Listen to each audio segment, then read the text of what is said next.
We are now. Greetings, Hello. everybody. Welcome back to Factutainment. We watched another documentary, which is one I've been wanting to cover for a long time now, which is When Dinosaurs Roamed America. Avery was with us and watched it, but then he had to go to sleep. Uh, Yeah, so yeah, because he's in the dark place known as Britain. yeah. Because it is technically dark right now in Britain because it's like 4 in the morning I over mean, It's there. dark here. It's 9 p.m. It's almost 10 p.m. It's almost 10 p.m. for you. It's almost 9 p.m. for us. But yeah. All right. When bare ass jelly beans roamed America.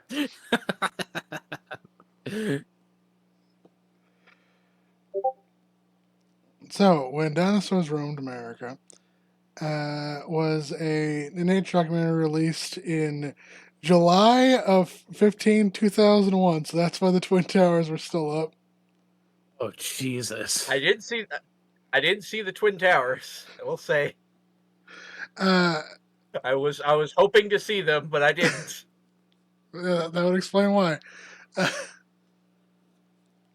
I mean, there might be a cut. They might have cut like later showings of when dinosaurs roamed the Earth. They might have cut the Twin Towers out. So, When Dinosaurs Roamed America Like is like a. terrorists. Sorry. No, it's all good. When Dinosaurs Roamed America was a nature documentary released by the Discovery Channel on July 15th, 2001. It's also known as When Dinosaurs Roamed when it was shown outside of the United States. Mm-hmm. And it premiered alongside I don't like to acknowledge America. air quotes documentary called Valley of the T-Rex, which was basically Jack Horner's passion project, in which he's just wrong for like an hour and a half. How wrong are we talking? Jack Horner's weird. Like on one hand, I have immense respect for the guy for being a paleontologist with no he doesn't have a degree. He just went out and helped people on enough digs that eventually he became a full paleontologist, and he's I'm trying to remember where he works at. But there's like a museum he works at really heavily that basically he helps to basically run. He also like funded That his corner, own. like the guy from Puss in Boots. He teaches at the Chapman University, and he funded the Horner Science Group. He has a lot of weird. Like on the other hand, he's very weird. He has a lot of weird ideas that he just passes off as fact. Like he's the reason. Like he believes that T-Rex was just a scavenger and couldn't hunt.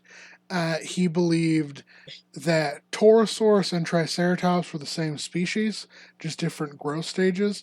The same thing applies to Dracorex, Stygimoloch, and Pachycephalosaurus, as well as Neotyrannus and Tyrannosaurus Rex. Although that latter one is probably true. He's also weird because he's a 78-year-old man, and he likes to married lick people's socks. a woman who's like half his age, who was his student.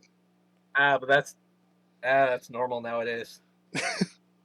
Everybody does that. Also, he tried to make a dinosaur chicken, or he's still trying to. He called it Chickenosaurus, and the idea. Wouldn't you? Well, he went about it really weird, because he went about reverse engineering chickens to look more like dinosaurs, and basically because you realize you can kind of like edit the genes to, instead of having a beak, they have a snout with teeth, or more dinosaur-like feet. And then you begin like splicing alligator DNA in there, trying to give them like a archosaurian tail, and it's just weird all around. We're off topic. Did any of the things he tried to make live? No, not yet. I'm here. Okay. Anyway, when There it is, right there. It's the thing he made. When Dinosaurs Roamed America is narrated by John Goodman. Oh, hey, the voice of Rex, and we're And back with stars. Dinosaur Story. And stars John Goodman as all the dinosaurs. No, it starred various bears and elephants as the dinosaurs, as well as And whales. and whales, and then an electric guitar for the Dilophosaurus. And some pigs, I think. Yeah, and a lion. Anyway, we'll just go over it. So, in general, it covers the history of the non-avian dinosaurs of North America, from the late Triassic all the way up to the end of the late Cretaceous. And so we begin in New York in the late Triassic period. New York. And it more or less follows a coelophysis as it travels throughout its environment, but it encounters several other creatures. So here is, that's a bad shot. So America. I mean, it's probably the only shot. No, there's a better one. Oh!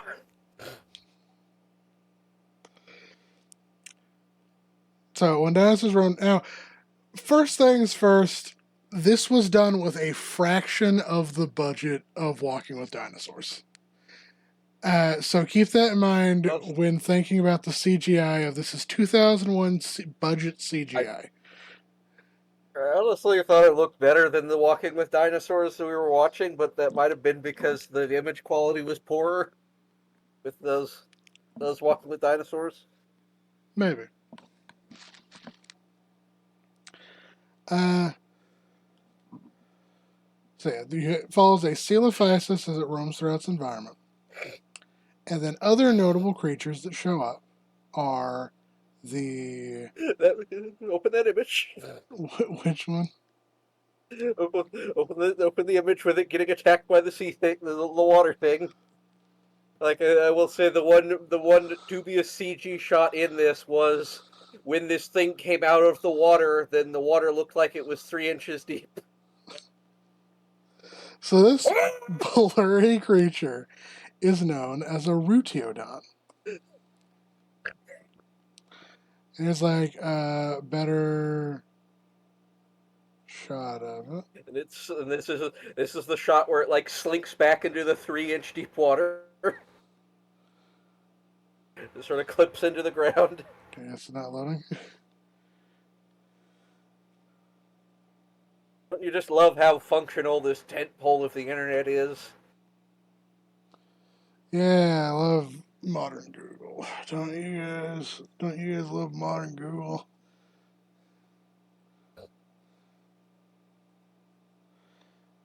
Anyway, I'm just gonna pull up an actual Ruteodon picture. Okay. Ruteodon.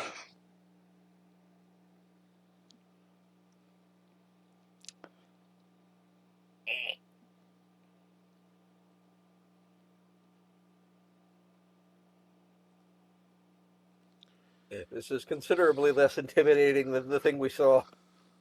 Oh, look at him, he do step. Double stepping.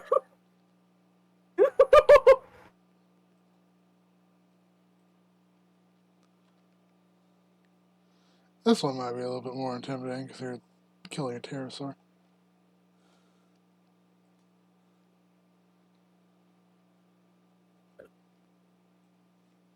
So Ruteodon, Excuse me, can you stop staring?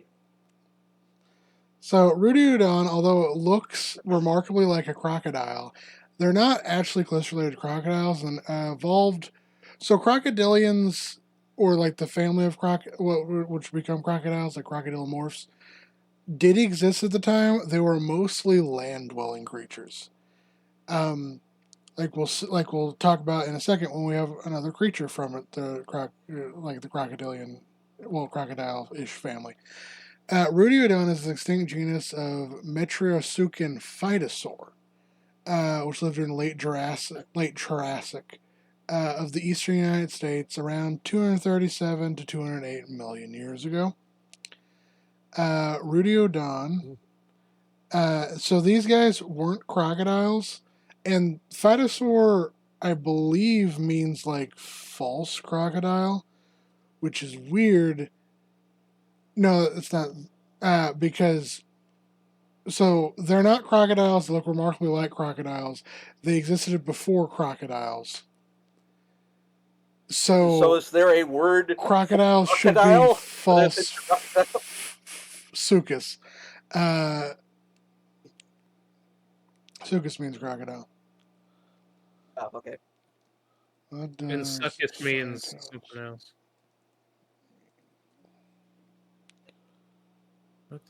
Who the fuck was yelling? Sorry. Apparently, phytosaur Plant means lizard? plant lizard because the first phytosaurs were particularly thought to be plant eaters.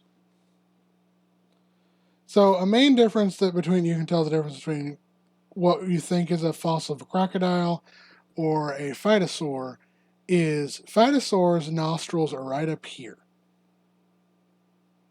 Oh. I guess that explains how the snout's so narrow. And so this is actually somewhat standard for a decent amount of long snout creatures. It actually takes quite a lot of like specialization to extend your nostrils out, Mm-hmm. Yeah, I can do that.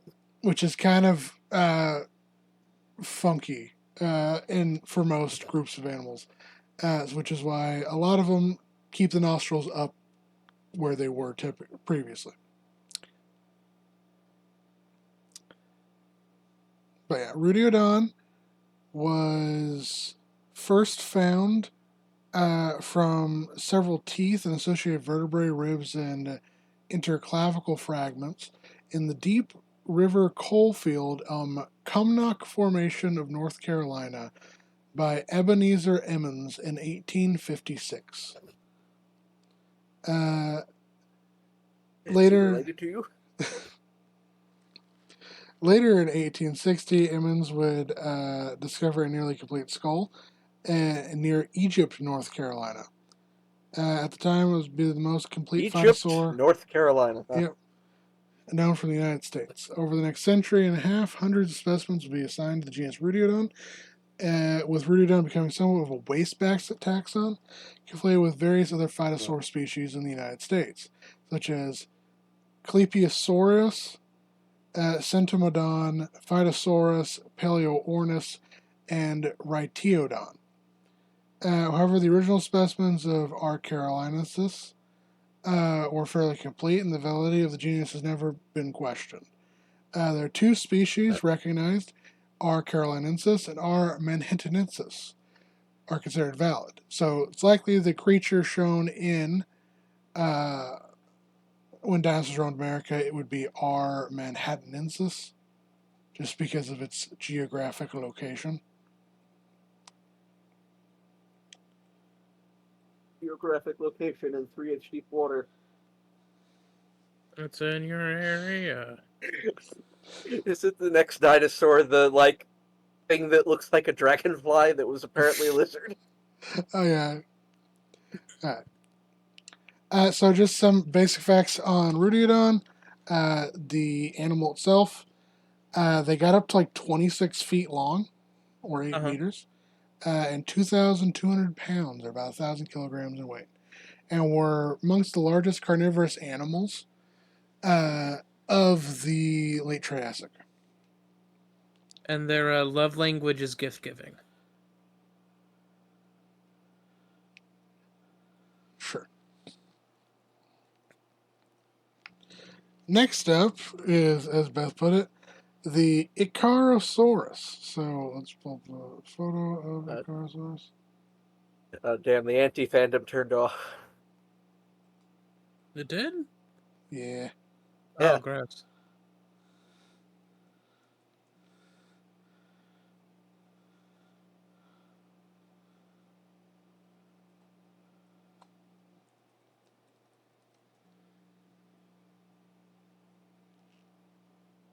I can see why Beth thought it was a dragonfly. Or just No, a bug in because its general. wings flapped like a dragonfly's in the animation.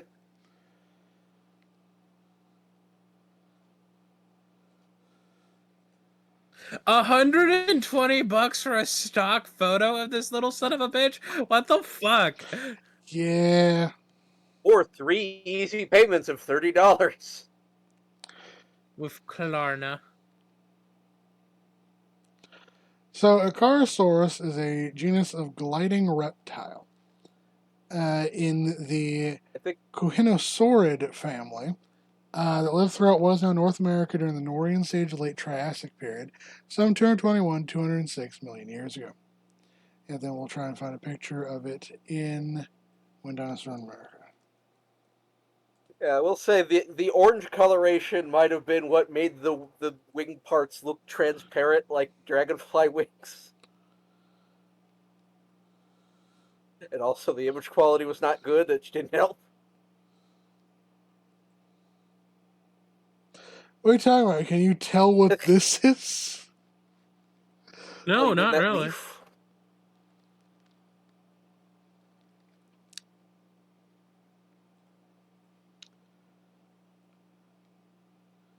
Like the way that thing fluttered and darted around, it did not look like it was gliding.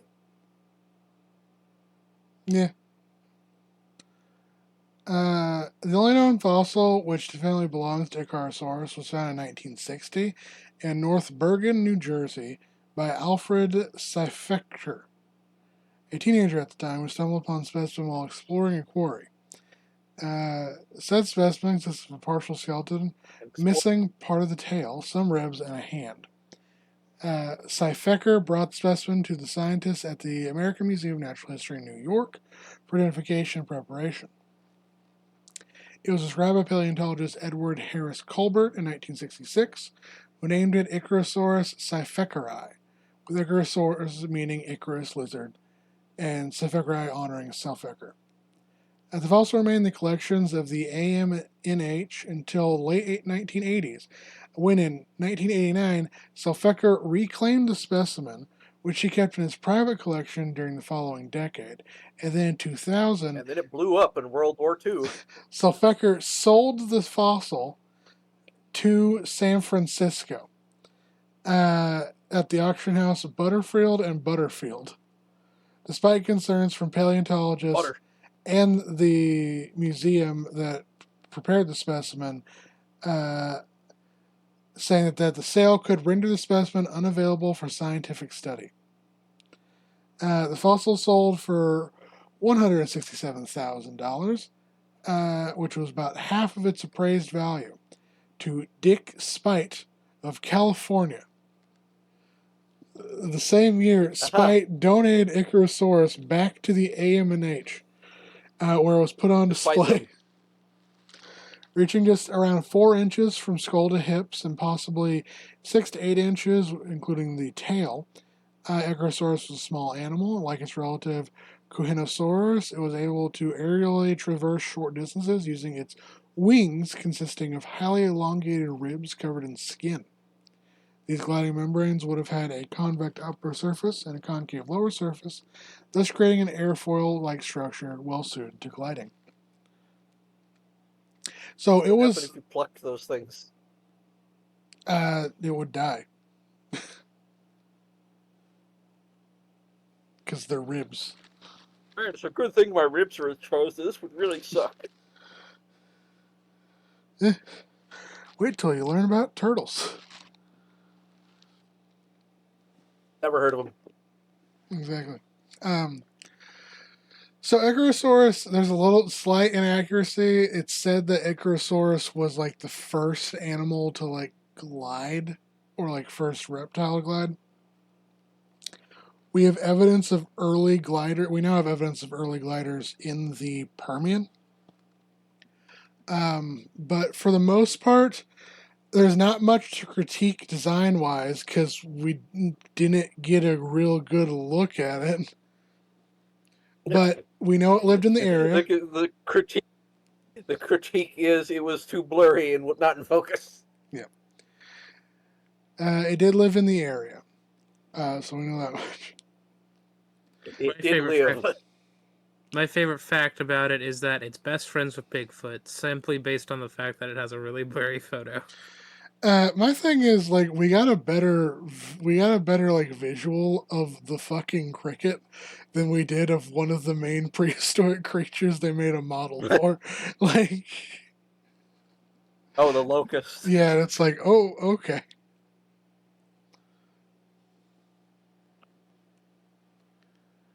All right. So, in the late Triassic segment, we also have there's a couple more.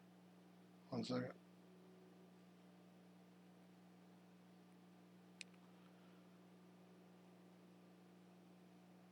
Ow, my leg. Oh yeah, we have Desmatosuchus. Matosuchus. Oh yeah, speaking of the Permian earlier, Right. they said that the Permian extinction was caused by a meteor in the documentary. That was an idea at the time. It has since been likely confirmed that the Permian mass extinction was likely caused by the Siberian traps going off, which were a series of volcanoes that, when they erupted, they made a lake of lava the size of Saudi Arabia.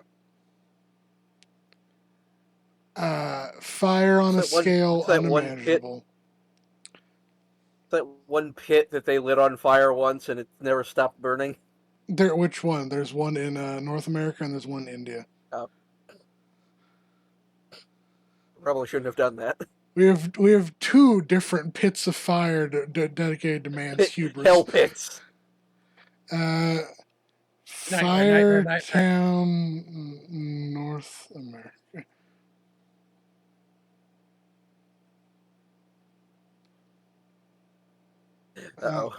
I think there's been too many fires.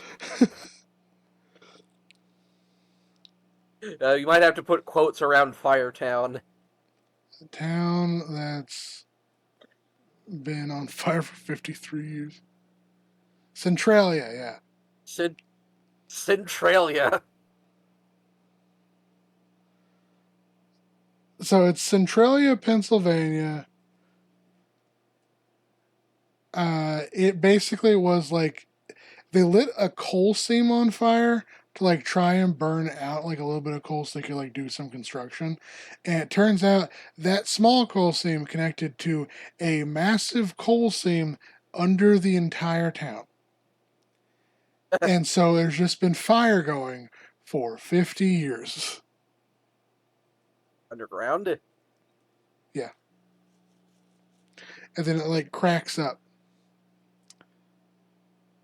So there's like a good visual of it. I must think it's a funny guy with how much it cracks up, you know?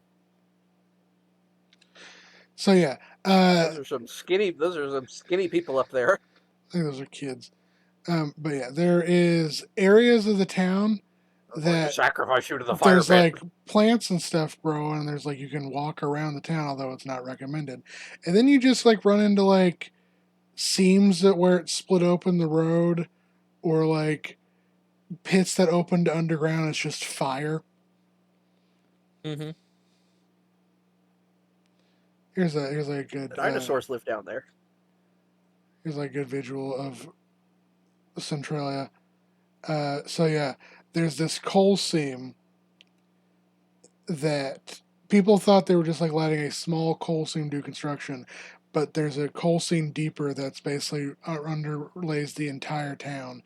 And whenever there's like cracks that open up to the earth, like to the surface, fire comes up. Under the surface.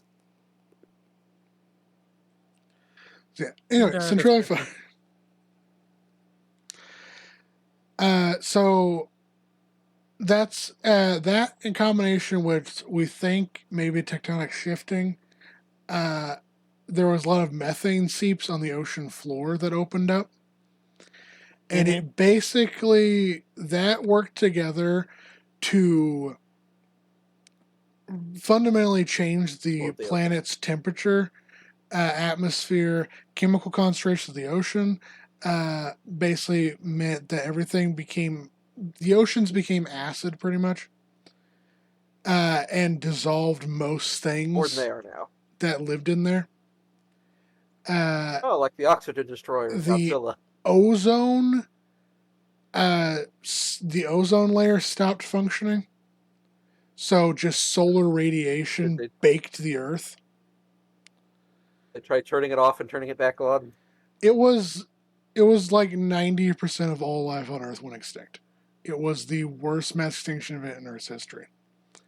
Um, Arguably, well, I continue with the Great Oxygenation event, which is when like algae first evolved, and then because most life on Earth up to that point was used to having little to no oxygen, so it was like all archaea bacteria. When the algae showed up and they started making oxygen, so oxygen is actually quite volatile chemistry wise, and it killed the things that were not adapted to dealing with oxygen, which was most other life on the planet. Just light a cigar and the planet explodes. Yeah, it may have caused an ice age. Uh, anyway, So, Desmatosuchus. can we go back to the Google search? Uh-huh. Can we talk about the model that has like fish lips in the bottom corner? No. What the fuck? That's like, I don't even know why they did that because the skeleton doesn't have that.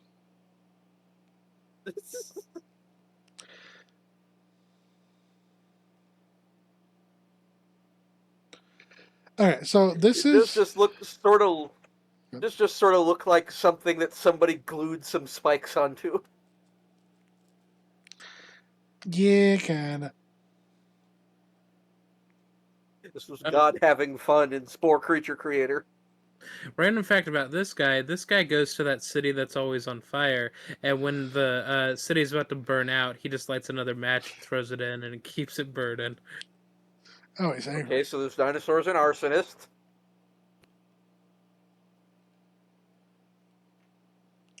Alright, so the model in When Dinosaurs Roamed America is actually quite decent, other than it's probably oversized. Or Coelophysis is way undersized. Because this is about the size of an average Desmatosuchus. And then you have the Desmatosuchus Coelophysis.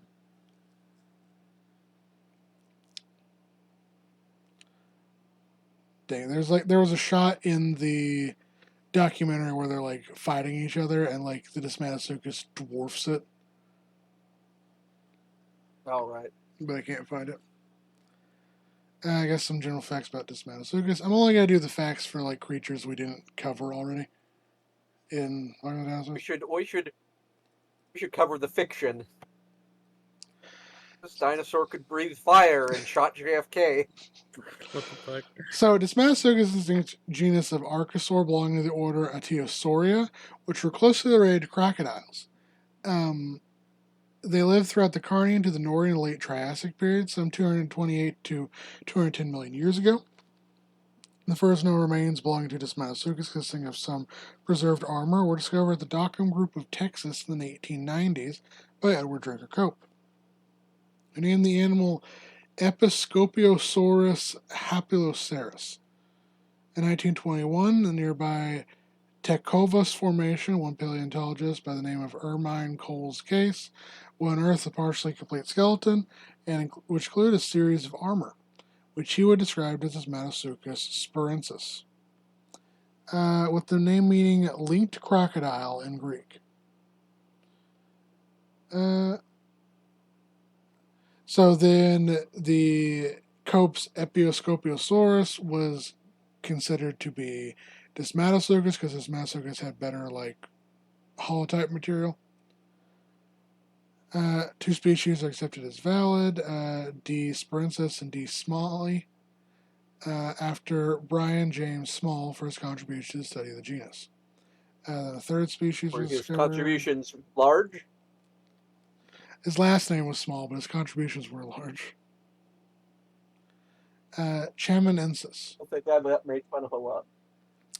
Desmatosuchus is surprisingly common throughout the Triassic, with several instances of multiple individuals being found together, indicating that they were possibly herd-dwelling animals, reaching around 15 to 16.5 feet, or 4.5 to 5 meters in length, and 600 to 660 pounds, or 280 to 300 kilograms weight. Desmatosuchus was a large quadrupedal archosaurian reptile, which sported a wide body with a long, thick tail, short front limbs, long back limbs, small heads that are pointed and shovel-like, featured mouths with peg-like teeth. Desmatosuchus was also heavily armored and possessed multiple rows of thick bony scutes that sported giant shoulder spikes, as well as spikes along the neck. In life, it is believed Desmatosuchus were largely social animals, which are herbivorous, or possibly omnivorous, which ate a large amount of insects like modern pigs. In life, they lived alongside various lakes, riverways, and water sources, and may have burrowed to a decent extent.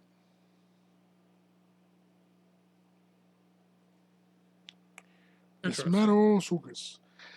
Generally, other than either being oversized or the coelophytes being undersized, it's pretty accurate. And there's one more creature from the Triassic.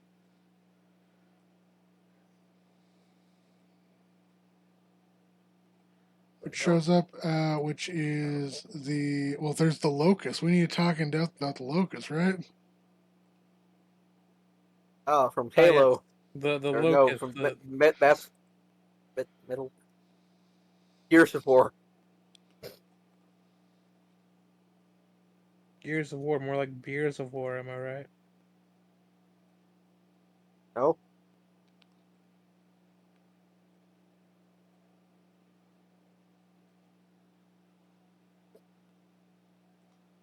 Alright. When dinosaurs roamed America. Yeah, there's no Rome in this movie.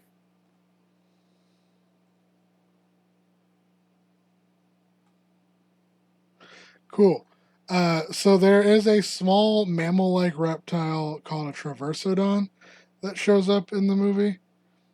I can't find a picture of it. Thanks, Google. Thanks, Google. Not even on like the wiki. Oh yeah, because I go over to the wiki, I click on traversodon. Sorry, Phantom isn't allowing Breeze Wiki to show pages right now. Oh, remove the anti-fandom, see what happens. Alright.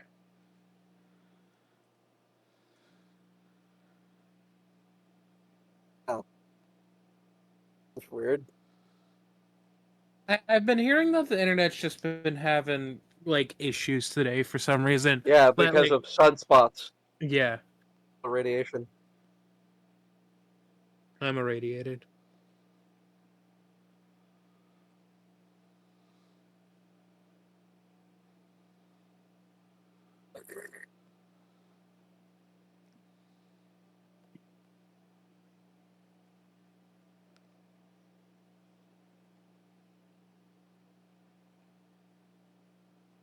For some reason, all the dinosaur names make me think there's like a Yu-Gi-Oh card called Transcendosaurus Glaciasaurus. Okay, so here's the traversodon.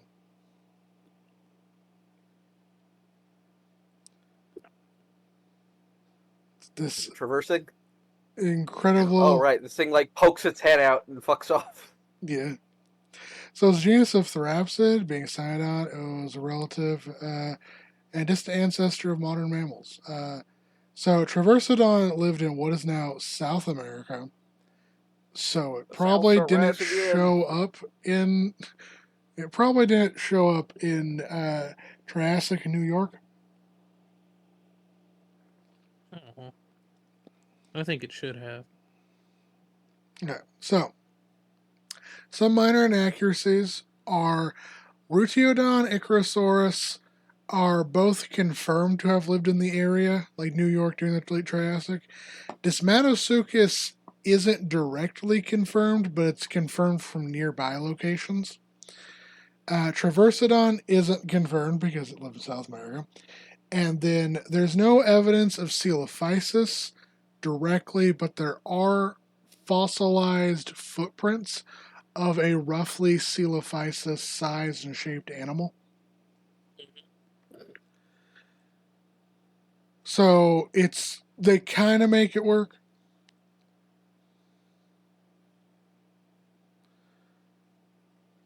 All right, next up we have the early Jurassic, which was in Pennsylvania. So around 200 million years. Well, we also have the in Triassic extinction, which takes place. They say it's because of a series of asteroids, because this movie thinks asteroids are involved in every mass extinction. There is evidence of asteroids or a comet impacting the Earth towards the end of the Triassic. It may not have been the primary factor in the mass extinction event, as around this time we also see Pangea breaking up. We know what Pangea is, right? No. No, please explain it to us in vivid detail. I'm kidding. No, we know what Pangea is. It's what Earth was like at the beginning of the pan that God cooked the Earth in. Yeah. And or then if he's like, you I don't believe in the growing Earth theory. Yo, why does Pangea have an ass in that before picture?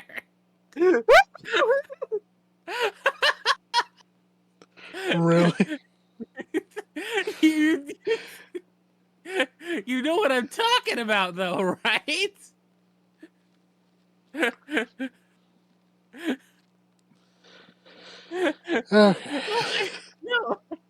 No, you can't. Can you? You can see it, right? It's like those two. Like it's like Antarctica. Oh, I see your asses. Everything I see is an ass. So unless you like, Pangea was the supercontinent that was once like all the continents that we now have connected to, as well as some that have sunk under the ocean, like New Zealand.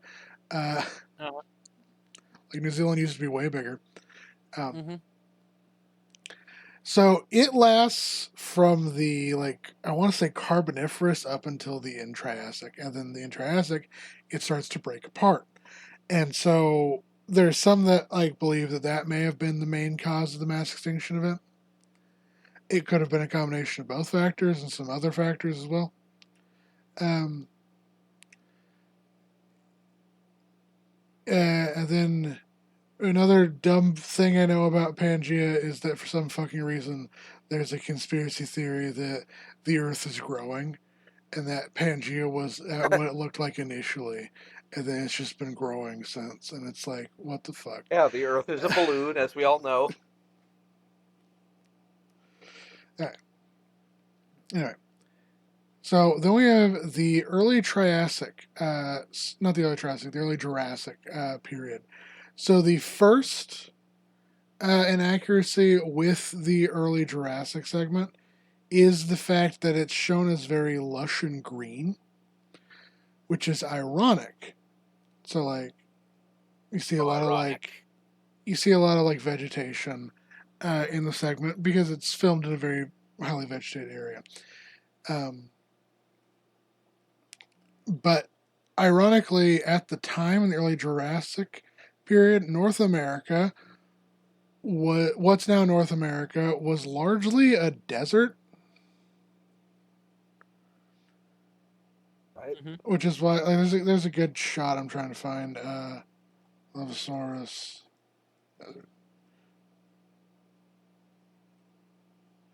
So it would have maybe looked something similar to this, where you had some scrubby vegetation growing, but then a lot of like sand and rock.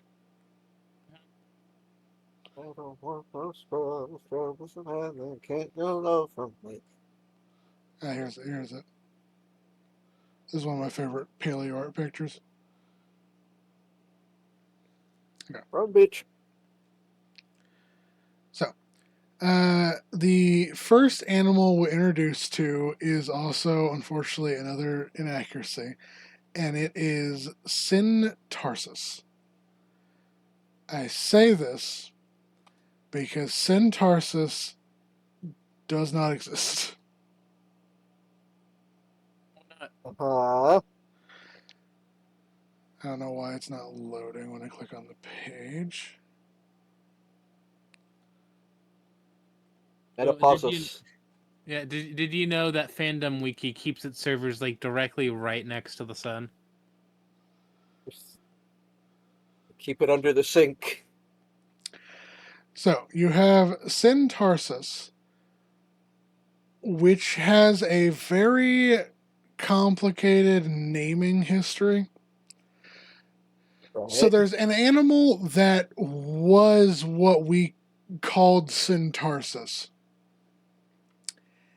It was found out that like Syntarsus was used for the name of a beetle because the bug people get to the cool names first all the fucking time. So then it was The bug people that renamed. run our society. It's also should be known that Syntarsus is known from somewhat fragmentary material. It was renamed as Megapnosaurus. There's some issues with Megapnosaurus as well. Megapnosaurus, they say that like what is Syntarsus Megapnosaurus lived all throughout the world, including Europe, Africa, North America. Megapnosaurus is largely considered to be like undiagnostic and may just be Coelophysis. So, yeah, when Beth was like, why does this thing look so similar to the previous one? Turns out they may be the same fucking thing.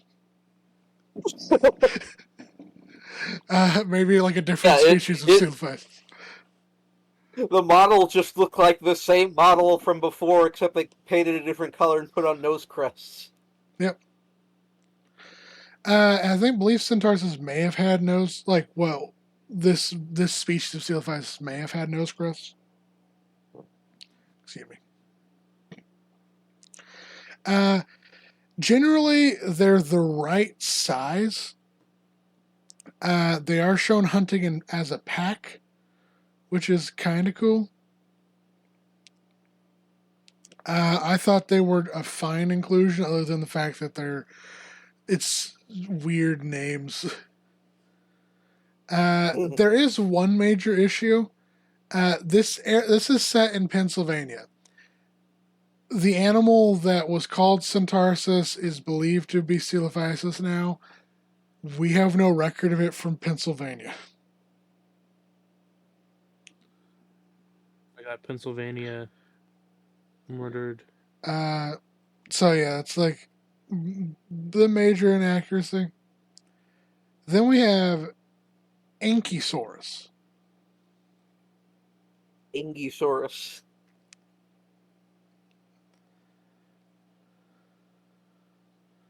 So Ankylosaurus is a species of sauropodomorph dinosaur. Lived during the early Jurassic throughout what is now North America. Sorry. That's okay. My stomach growled at me. That's blurry. Wait, I can't hear that.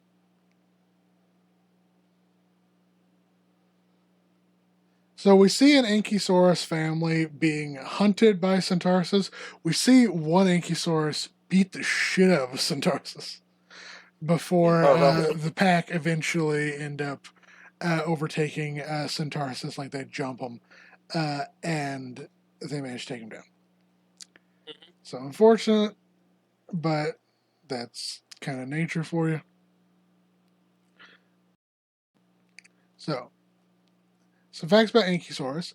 Ankylosaurus lived throughout northeastern North America during the early Jurassic period. So Ankylosaurus is actually found roughly the same location as the episode segment is set.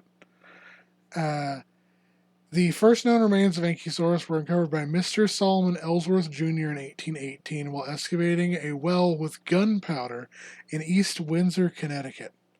At the time of its discovery, it was thought the bones might be those of a human, but the presence of a tail falsified that idea. In 1855, the type specimen of Ankylosaurus was found by William Smith in Springfield, Massachusetts, during a blasting of a well for a waterhouse in Springfield Armory. Unfortunately, both the East Windsor and Springfield specimens were severely damaged due to being blown up at the construction sites they were found. Many bones were either accidentally thrown away by the workmen or kept by interested onlookers. As a result, these dinosaurs were only known from incomplete fragmentary remains. In 1863, the son of ichthyologist Edward Hitchcock Jr., described the Springfield remains in a supplement to his father's work on fossil footprints, suggesting that they could explain a certain mysterious type of reptile track. He then contacted British paleontologist Richard Owen, who advised him to name the finds of the new genus. Owen suggested the name Megalodactylus, meaning large finger in Greek, a reference to the enormous thumb of the animal. Hitchcock Jr. himself then chose the specific name Polyxylus, meaning much sought after in Greek, referring to the fact that his father had for many years sought to discover the identity of the track maker. In 1877, Professor Othniel Charles Marsh had noted that Megalodactylus had been preoccupied by bugs, and in 1882 replaced the name with Amphisaurus, meaning near saurian. In 1885, Marsh had discovered this name was also preoccupied, this time by the Anthracosaurian Amphisaurus barcus. So in 1870, he replaced it with the name Anchisaurus, meaning near saurian, but from Greek this time. Meanwhile, a nearly complete specimen. Fuck you, Saurus, which meant to other people to fuck off. Meanwhile, a nearly complete specimen had been found in Manchester, Connecticut, and in 1884 a series of bridges was being built over Hop Creek. Sandstone blocks were sought out of Wolcott's Quarry, north of Buckland Station. On October 20th, an amateur paleontologist, Charles H. Owen, observed that a block had been removed containing the hind part of a skeleton.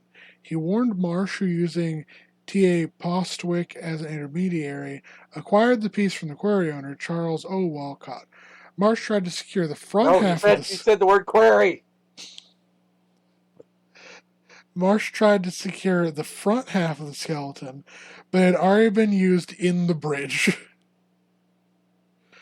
Eventually, the bridge was demolished in 1969, and John Ostrom saved the front block and united the two halves of the skeleton.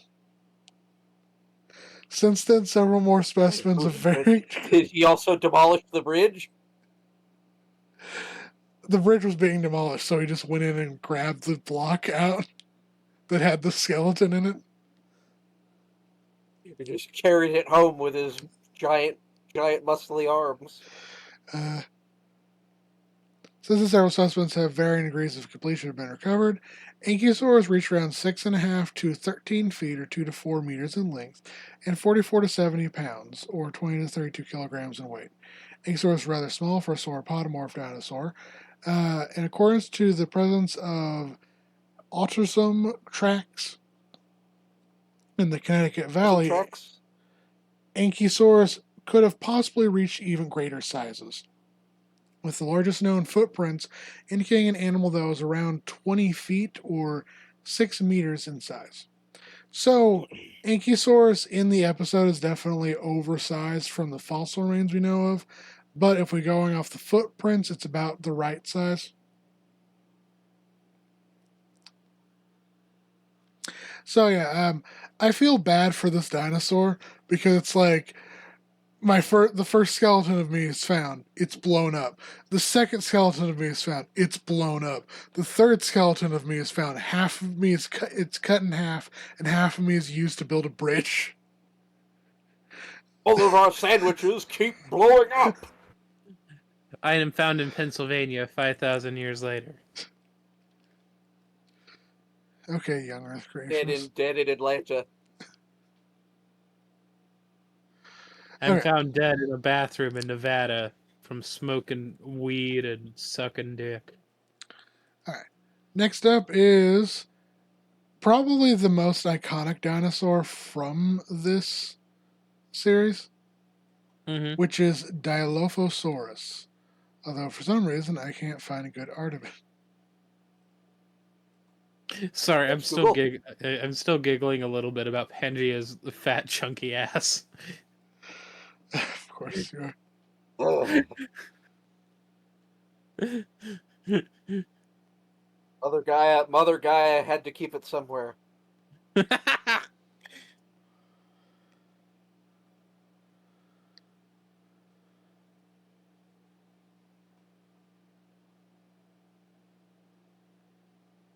Unidentified mammal.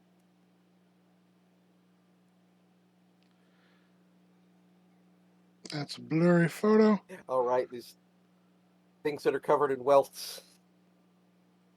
I believe They're those all are. going to be blurry, Stack. Just get over it. It was 2001. So Dilophosaurus shows up, and it's. Oh yeah, it's the one that kills the Ankylosaurus. It's not the Centaurus that killed the the Coelophyllus that killed the Ankylosaurus, because the Dilophosaurus shows up, starts roaring, which is a crazy metallic roar that's kind of cool, and then it kills the Ankylosaurus, eats it. It turns out, oh, it has a mom. It's a mom and has a baby, and so they both eat. And then another Dilophosaurus shows up, and the two fight each other, and the mom wins, and they go back to eating. And they leave for a bit. The Coelophysis come and eat, and then they come back in. And then the Ankylosaurus just watch their fallen comrade be eaten for some reason. Do you not watch your fallen comrades be eaten? Oh yeah, we should probably say about. I mean, you were the one. You were the one throughout the entire movie saying that you would let us eat you if you Yeah. died. Yeah. So I really like this depiction of Dilophosaurus because it actually. So we haven't watched Jurassic. We haven't reviewed Jurassic Park for the channel, but Oh, it doesn't have Dilophosaurus the frill. in Jurassic Park is frequently shown as having a frill and spitting venom and being quite small. So there we go.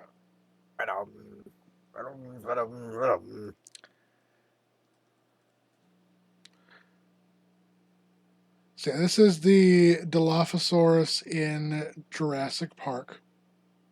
Oh yeah, him. They have a boxy head. They're quite small. They have a large frill, and they spit venom, notably.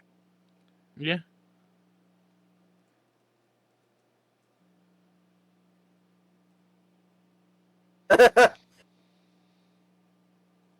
Fat man for scale.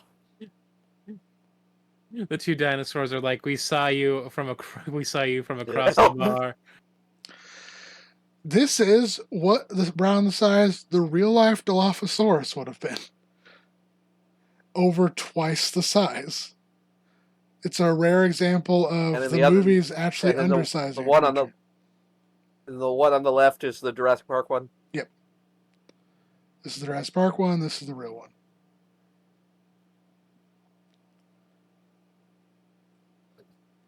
And in the wrong neighborhood. In the book and in the first movie, they say that it's a juvenile. None of the following media that includes the Jurassic Park Dilophosaurus ever says it's a juvenile, and they all just make it the same size as the original one. And it's like, cool. Yeah. Sure. Did not read the notes.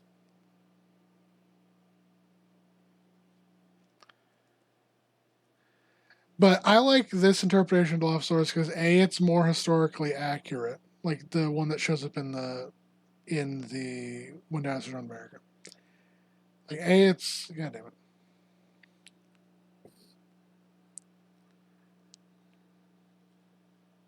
Surprising lack of fetish AI art in this DeviantArt image. There's a horse. Of course. Again, Jurassic Park Dilophosaurus, real Dilophosaurus. And the Shadow Man wandering behind them. Yep. Right. So fact about Dilophosaurus. So Dilophosaurus lived throughout what is now the southwest of the United States. So this is another dinosaur that was not found in Pennsylvania. Although there are trackways which match Dilophosaurus trackways known from the southwest, found in a similar area. So it's possible Dilophosaurus or a very similar animal lived in what is now Pennsylvania. But they lived around 199 to 190 million years ago. First remains of Dilophosaurus, consisting of 3 partial skeletons, were found near Tuba City in Arizona on the Navajo Indian Reservation by tribal counselors Jesse Williams and John Wetherill in 1940. In 1942, the duo brought a field party from the University of California Museum of Paleontology, led by paleontologist Charles L. Camp, to the site. And over the following weeks, the team would fully excavate 2 of the skeletons and take them back to the museum, where they would be cleaned and mounted.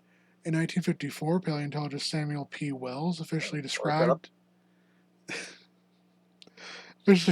and named the dinosaur, with the new species designating as, he called it a megalosaurus, or being M. witherelli, with the specific name honoring John Wetherill. Over the next decade, 2 additional more complete specimens will be recovered, and then the animals would be redescribed, giving them the new genus Dilophosaurus, meaning 2-crested lizard in Greek. 7 specimens would be recovered from throughout the Southwest, and reaching around 19 to 23 feet in length, 4.5 to 7 feet tall, and around 900 pounds in weight. Dilophosaurus was one of the earliest large predatory dinosaurs. The snout was narrow, the upper jaw had a gap or kink below the nostril, and a pair of longitudinal arch crests on the skull. What were we saying? A what? A what on the nose? And a kink. Chris, go back to the DeviantArt. A We lot can of draw a those. horse head. So when I say kink in the skull, that's a tiny picture. Fucking damn it. Like what are we talking about? Bondage, furry, lactation. Scat. What's the? This dip in the skull is called a kink. That's a hair lip. It's like when you have a hose and there's a kink in it. You freaks. Yeah, I have several hoes. What?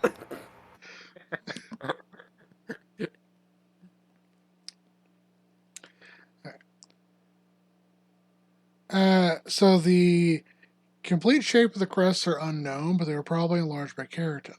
Dilophosaurus sported a long neck and big, powerful 4-fingered arms that were equally powerful built. They are notable for using their hands quite a lot, it appears, in like hunting and combat. And they have, outside of like therizinosaurs and megaraptors, the largest arm mobility known of non-avian theropods.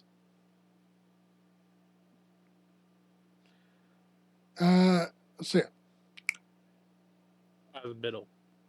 So I think Dilophosaurus is quite a unique creature, and I think the reconstruction is quite good. What do you guys think of it? Yeah, I think it's what's the word? I think it's a pretty good reconstruction. Sorry, did you explain what the kink is for? I feel like you did, and I spaced out for just a second. We're all hyper focused on this one word. It's not well understood of what it could have been used for. It's been suggested that it was eating a lot of fish, maybe. But based off of how large it was as the largest predator in its environment, and the fact it lived in dry areas probably didn't eat too much fish. Like it's not gonna, it would probably eat a fish if given the opportunity, but it's probably not the main reason for it. Only during Lent. It was Catholic. That's why. That's why it is a king. A random fact about I the Dilophosaurus. find It it is odd. Catholic. Everyone knows Catholics are very kinky. I did find it odd that it was just like covered in nodules. So I believe those are supposed to be osteoderms, which there's no real evidence for, but in Dilophosaurus, but there's evidence for in other related dinosaurs. So osteoderms are bones in the skin. Oh, It's like crocodiles have osteoderms. okay. Oh, okay. Yeah. So next up, we have the Morrison. It just made me think. It looks like Killmonger from Black Panther. So next up, we have the Morrison Formation. So this is the late Jurassic, and we start off with a group of small ornithopod dinosaurs known as Dryosaurs, which they kind of like. Because it is dry. Thank you. So Dryosaurus, they're kind of one of my favorite dinosaurs, just because I grew up watching a lot of media that had them in it, and playing JPOG, which features them quite prominently. Propaganda. Come on. What are you trying to do? Sorry, my computer's being weird. I noticed that none of the fandom buttons have showed up. What buttons? Are these? Like any of the things, yeah. All right. So Dryosaurus. So Dryosaurus size. What about the Watchosaurus?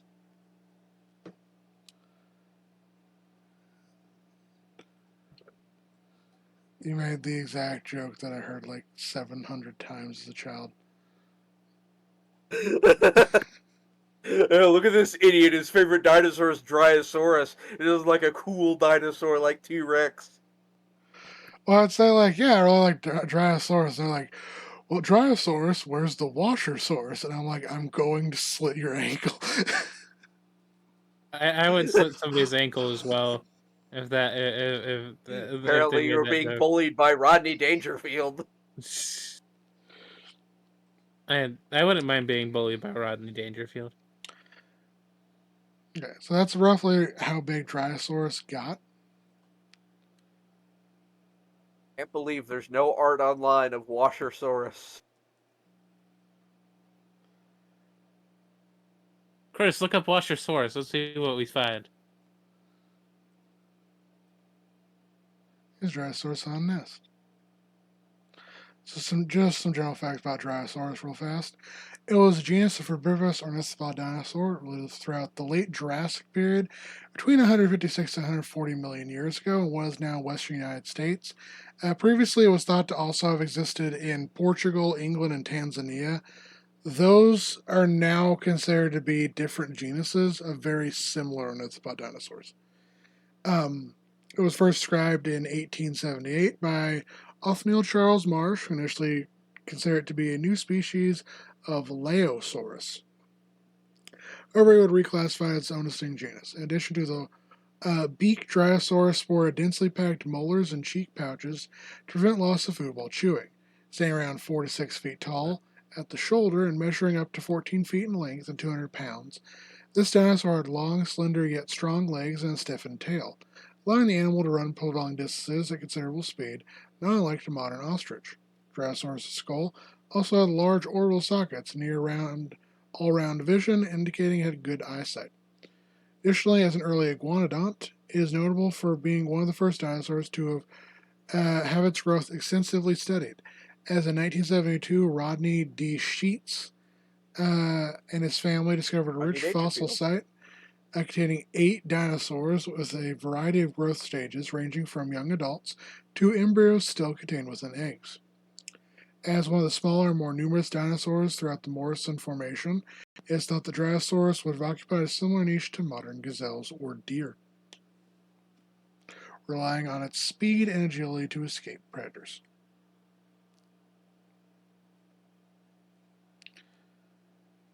So, generally, I guess this segment, Dryosaurus, they're in a drought, and Dryosaurus trying to survive, and they're being hunted by Ceratosaurus primarily. And they end up like grouping up with a group of sauropods known as Camarasaurus. So here's the Ceratosaurus. Ceratosaurus from Dinosaurs Roamed America.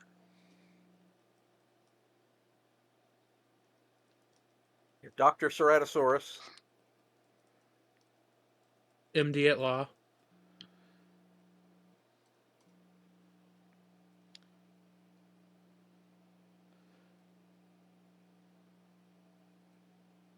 Dinosaurs Roamed America.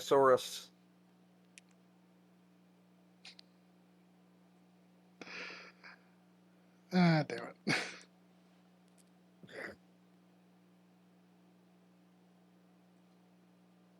I wonder if there's some sort of extension one could plug in to make it so that the full image would just open up the first time.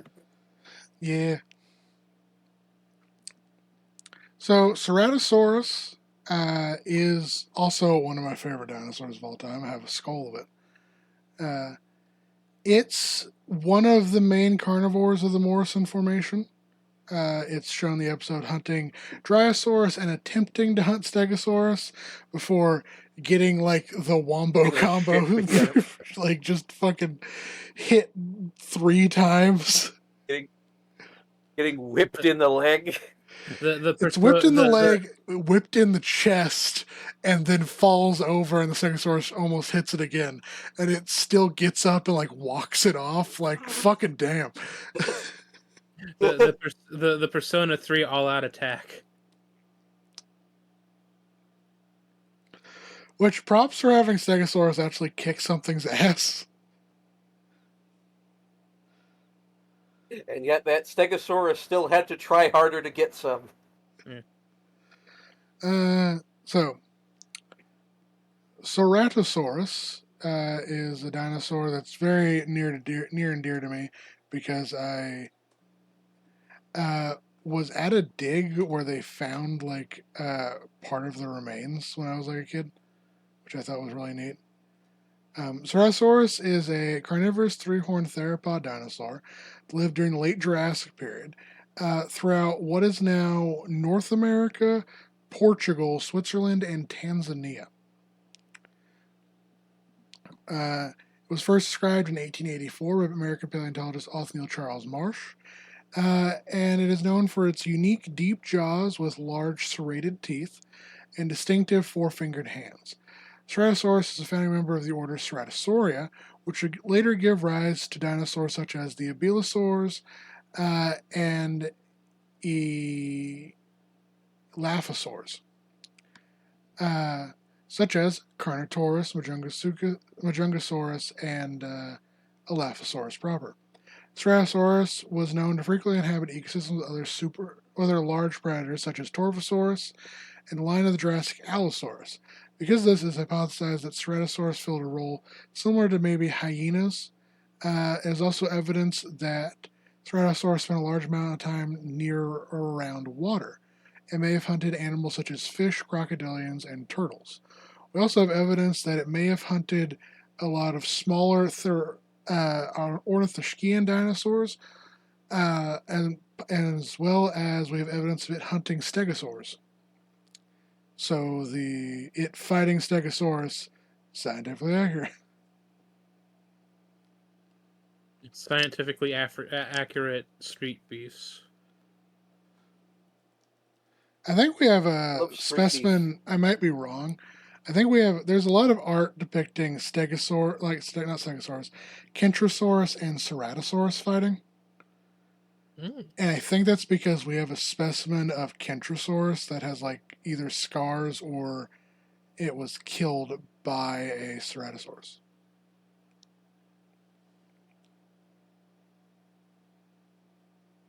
was killed by me. I killed the last one.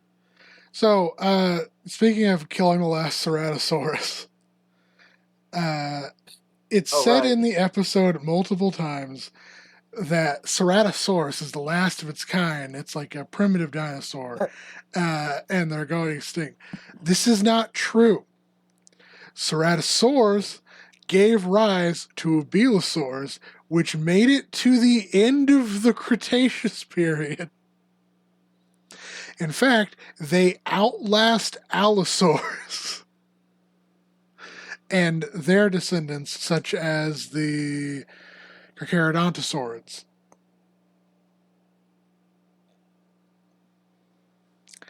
I don't know why this is a thing in like the early 2000s. They kept saying like Ceratosaurus is the more primitive one. It's destined for extinction. It's like, cool. It outlasts the other two predators it lives with. It came before them and it lived past them.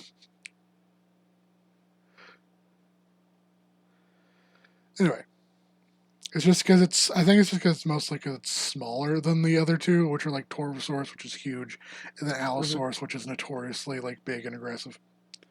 Speaking of, there's Allosaurus in this episode.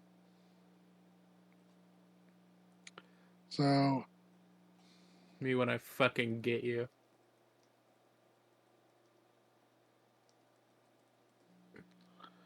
Oh yeah, Big Al made a cameo in this show. And it's very ugly. Yeah, that's Albert. He what's the word? That's the horrors of cocaine addiction. Oh, John Mulaney. Have they invented cocaine yet? I mean, I assume there was some like. Quick, one of you Google when coca evolved. I assume there's some like prehistory version of coca.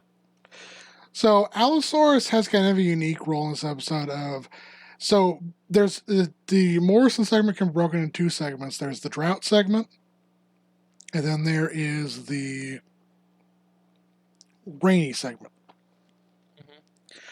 The drought segment, you have Dryosaurus, Ceratosaurus, Stegosaurus, and Camarasaurus. I'll cover Camarasaurus in a second, but we'll just do Stegosaurus real fast.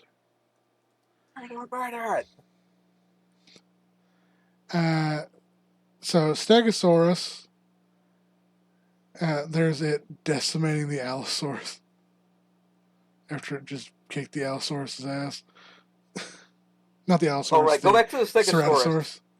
Yeah. Go back to that Stegosaurus image. Does this body not look weird to you? Yes, I was going to address that. The head, it looks like a potato, and then the head is mounted too high up and too far back.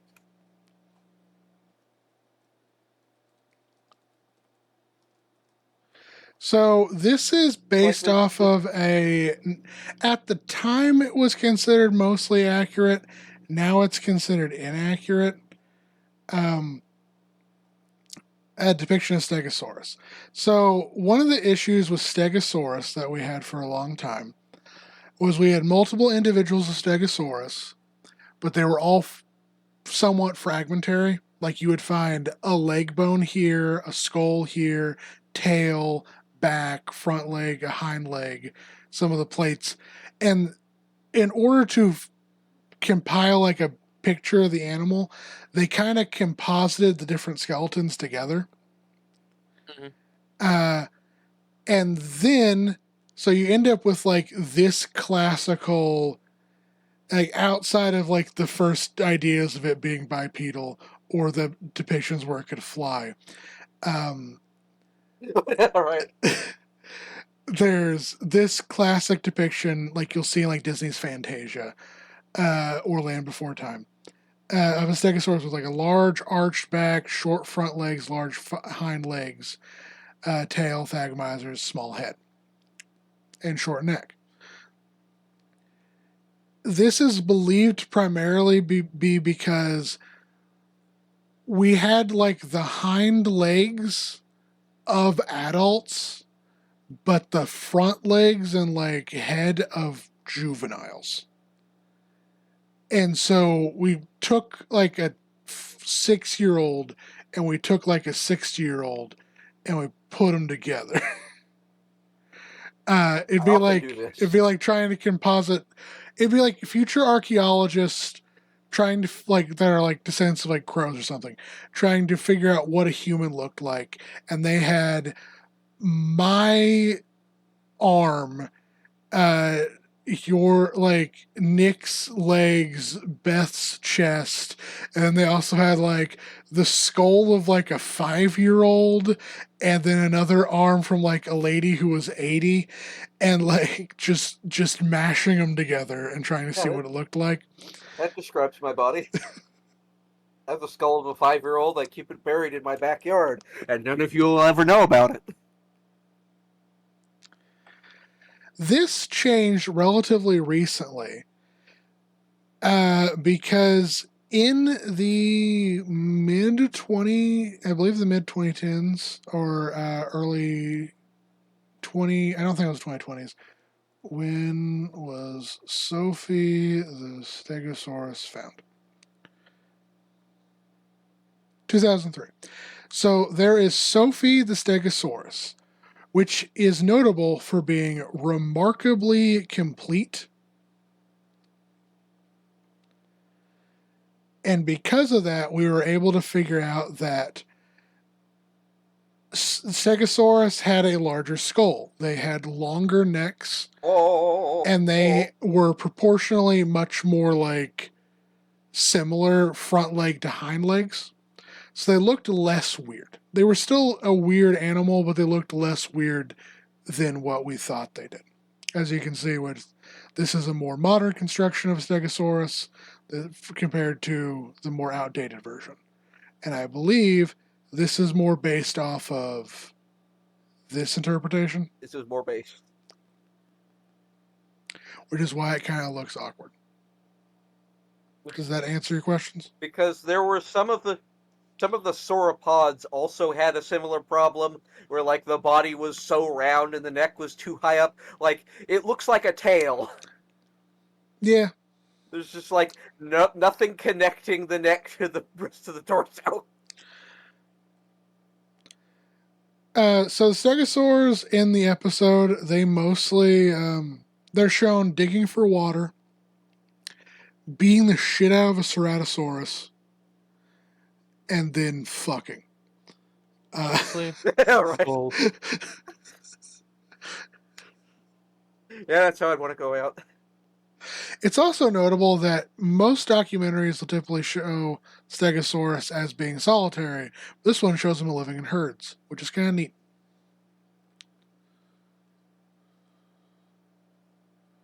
Which we don't have evidence of Stegosaurus itself living in herds. We have evidence of related Stegosaurs like Kentrosaurus living in herds. So it's not that unreasonable.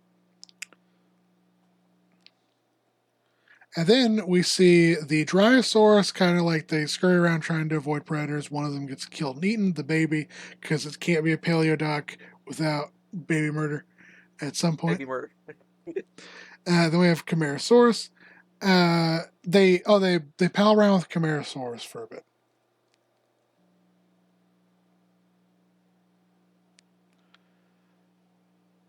So the foot spike, is that an actual thing? On Camarasaurus? Yes.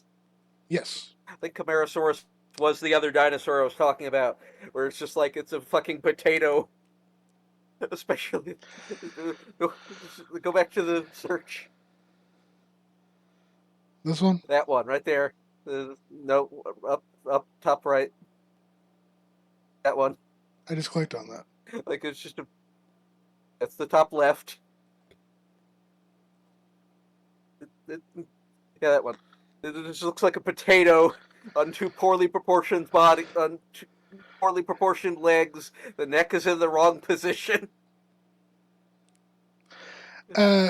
So you say the neck's in the wrong position. It's not actually. It's in the right position for a Camarasaurus, at least. Camarasaurus were kind of weirdly proportioned for. So here's a Camarasaurus skeleton. Okay, yeah, I guess. Which they show in the. It's just the way the chest, like in the skeleton with the with the silhouette on it. The way the chest juts out just makes it look weird. Yeah. There's a line of Godzilla toys from I don't remember when, where it was all these Godzilla characters, but they turn into like eggs and they fold up. So they'll just have really round proportions, so that's what it makes me think of. Fair enough. You mentioned the spike on the foot. I actually own one. I have one right now. Yep. I have it's actually in the case right next to me. This is kind of what it would have looked like in life. Mm-hmm. Oh yeah, we haven't talked about Camarasaurus for the channel for this series. We haven't yet, talked about life. Scroll up. Okay. So, Camarasaurus is a genus of quadrupedal herbivorous sauropod dinosaur lived throughout the Morrison Formation of North America throughout the Jurassic period from around 155 to 145 million years ago. With an average size of around 60 feet in length and 31 tons in weight, although a few 75-foot long and 50-ton individuals have been found, they were relatively smaller than other notable titanic sauropods that they shared their environment with, such as Diplodocus, Apatosaurus, and Brachiosaurus. However, they are much more numerous, with Camarasaurus being by far the most commonly uncovered dinosaur throughout Morrison Formation of North America. All three species of Camarasaurus, those being Camarasaurus supremus, Camarasaurus grandius, and Camarasaurus lentus, can be distinguished from other sauropods by their shorter necks and tail, generally more boxy torso and body proportions, and in particular their large, rather square-shaped skulls, which sported chisel-shaped teeth. This addition shows that Camarasaurus certainly ate coarser or more woody plant material than other fragile-toothed diplodocids. Yeah. So in general, I don't really have too much of an issue with the depiction of Camarasaurus in this episode. I do think it's neat that they chose it over like Brachiosaurus or Diplodocus. Speaking of, we have Brachiosaurus. Did Brachiosaurus exist at the time? Yes. Okay. That's what the one of the paleontologists mentions, that like in the Morrison Formation, wherever you dig, like whatever quarry you dig in, you find like 4 like or you're doing that on 5 purpose now. kinds of sauropods. I'm absolutely doing it on purpose. So then when the rains come, you see the herd of Apatosaurus show up. And then following them are the Allosaurus. And the Allosaurus attempt to hunt an Apatosaurus, and it gets the crap beat out of it. Which I think it's fun that in the Morrison Formation segment, multiple predators get their ass beats. Remember, at the end of There the are day, multiple instances of dinosaurs just getting slapped. yeah, at the end of the day, predators fight because they need to survive because they're hungry. But when a herbivore fights, they have nothing to. Well, I mean, obviously they're trying to survive as well, but they have nothing to lose. Yep. Like, you know, like all bets are off. Beat his ass. Beat his ass. Oh, 1 second. So yeah, the Allosaurus, they fail to hunt the Apatosaurus first. So then they kill the Ceratosaurus, which is unfortunate because Ceratosaurus is probably one of the best designs in the documentary, and the Allosaurus is one of the worst. And it was sad to me because of that. And then we have so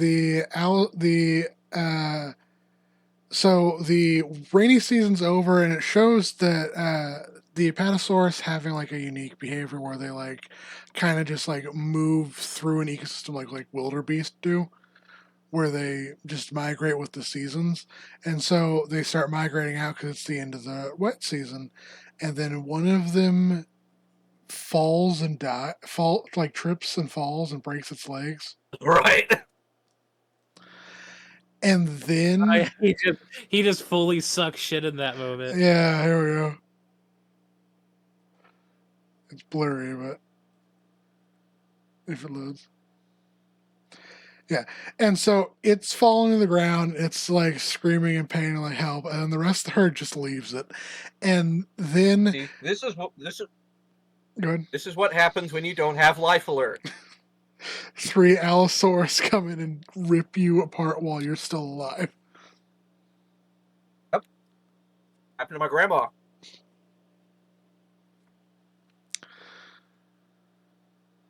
And then we go. Allosaurus killed my grandma, okay? A steep hill killed my grandma, okay? See, like, this is so cool, like, pretty looking. And then you have this guy. Jesus Wrinkly Christ. genital wart dinosaur.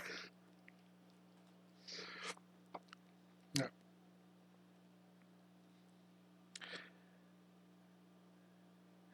And then we go to the Middle Cretaceous.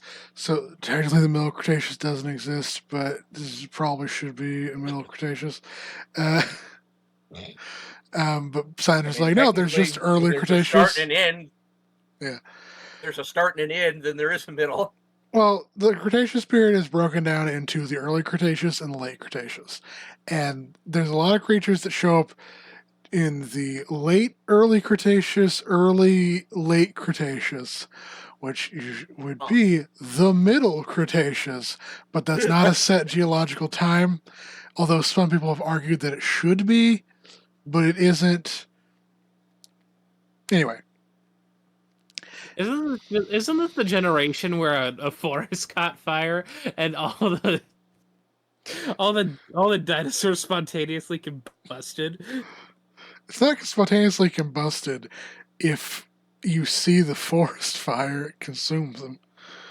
Well, they didn't really do anything to get out of the situation. They just stood there and let the fire consume them. It was kind of silly. Yeah, they were just kind of standing there and then caught fire as though they were coated in kerosene.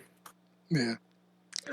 So this episode multiple times. This episode is set at the Moreno Hill Formation of New Mexico, and it begins with Zuniceratops, which does not want to load right now.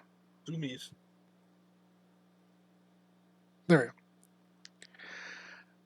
So this is a formation that this is the first time any creature from this formation ever appears in paleo media. So when they say like these are dinosaurs that have never been seen before, like John Goodman says that line, he's saying, yeah, both in terms of these are some of the first creatures of their like types to appear in the fossil record, but it's also the first time any of these creatures were ever put to screen, which I think is neat. The plot line of this segment begins with there's a Zuniceratops herd, and Beth said, and they're gonna fuck. And then it's like, and then they're in the middle of the mating season and they're fighting for mates. And then Beth lost her mind. They're running, is what they said. Yeah, Beth lost her mind a little bit. But yeah, we see there's a couple of them and they compete. A couple of the males are fighting to impress the females. And you see like an old bull and then a younger buck fight each other. And then the younger buck ends up wounding the older bull. And it's just superficially, but that commotion brings in, like, attracts the attention of predators. Summons all the boys to the yard. Yeah. So, just a brief overview of Zuniceratops. Zuniceratops, the genus of ceratopsid dinosaur, lived throughout what is now the southwest United States during the Turonian stage of the early late Cretaceous. aka the Middle Cretaceous, 91 to 88 million years ago. First known remains of Zuniceratops, consisting of a skull and postcranial remains of several individuals, were uncovered in 1996 by an 8-year-old boy named Christopher James Wolfe, son of paleontologist Douglas G. Wolfe, in the Moreno Hill Formation of west central New Mexico. Little baby boy named Zero Yeti. This would turn to be a rich Zuniceratops bone bed. The name Zuniceratops means Zuni horned face, which is a reference to the Zuni tribe of Native American Pueblo people native to the Zuni River Valley of the region. The species name Christophori is reference to its discoverer. In 2001, a bone believed to be the squamosal has since been found to be the ischium of a Therizinosaur nothronicus, which also appears in this episode.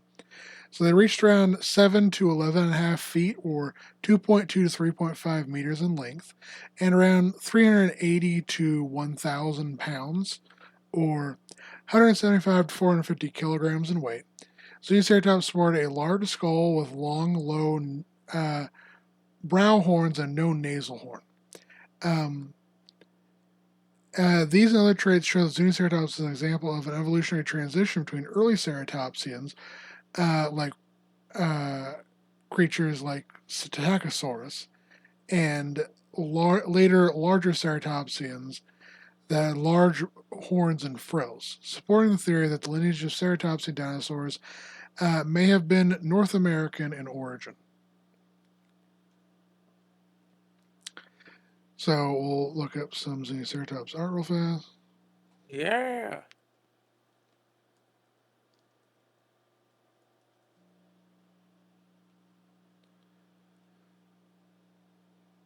This one's pretty.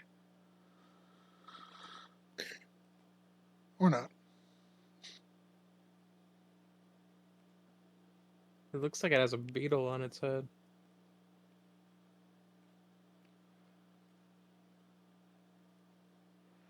So yeah, in general, these were unique at the time. We now know of some other ceratopsids that don't have nasal horns, but they have brow horns. At the time, they were kind of unique because they sported big brow horns, but no nasal horn. And typically with ceratopsids, you either see big brow horns and a nasal horn, or just a big nasal horn. Mm-hmm. Like big. Why is that one so disheveled? Which one? That one you have open right now. Okay. I don't know. This is roughly the size it was. So when they say cow-sized, that kind of works, although it kind of depends on the breed of cows, because there's some breeds of cows that are way bigger. The size of a cow, the size of a small cow. Large rock the size of a small boulder.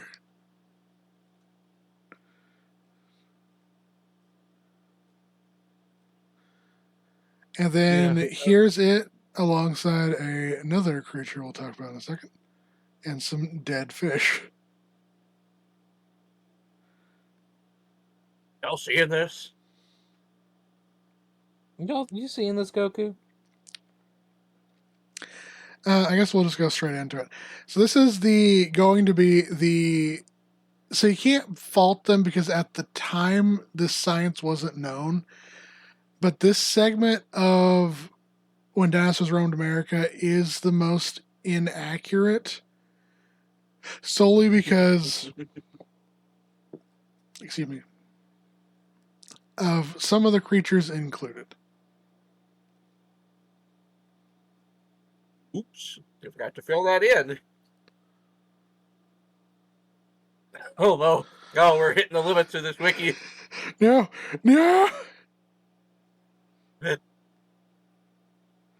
Fuck! Raptors. We should It's leave a going comment down! telling It's him to going fuck down! off. No! It's going down. It's like we've hit the edge of the world. It's going down. I'm yelling timber. Oh, Rosie, stop smoking weed.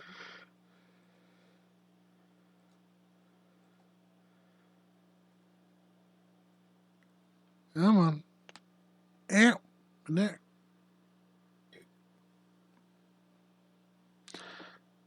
I guess it's not going to load. Cool. The sun is preventing the sun radiation is preventing Redditors from redditing.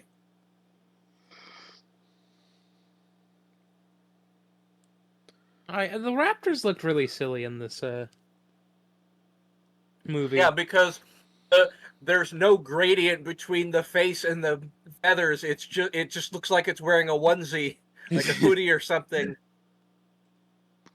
It's just feathers face. That's why they were so flammable. The onesie went up in flames.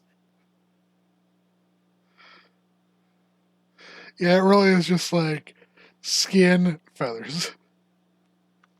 So, the raptors, they're called dromaeosaurs in the episode. In the movie, and John Goodman does state that, like, also known as raptors in Jurassic Park, and then explains that thanks to Jurassic Park, everyone just kind of collectively calls any dromaeosaurs as raptors, which is not really accurate to say, but at this point, you can't really stop them. At least we're kind of trying Stop to them with a brick. We're trying to convince everyone to stop calling every one of them Velociraptor, because Velociraptor is a very specific one. It'd be like calling every wrestler you meet Andre the Giant, and it's like, it's Andre the Giant. It's like, no, it's not. Have you considered using military force? Anyway, so these raptors, at first they're shown eating on a corpse of Zuniceratops, and then there's like a lone one that kind of shows up, and they chase it off, and it's kind of comedic how they like scamper away, like trying to avoid him by jumping on like a lot of logs and like rocks to get away. But then they stop eating the Zuniceratops corpse when they hear other Zuniceratops fighting, and they go to immediately hunt those guys. Okay. Here's it about to catch on fire.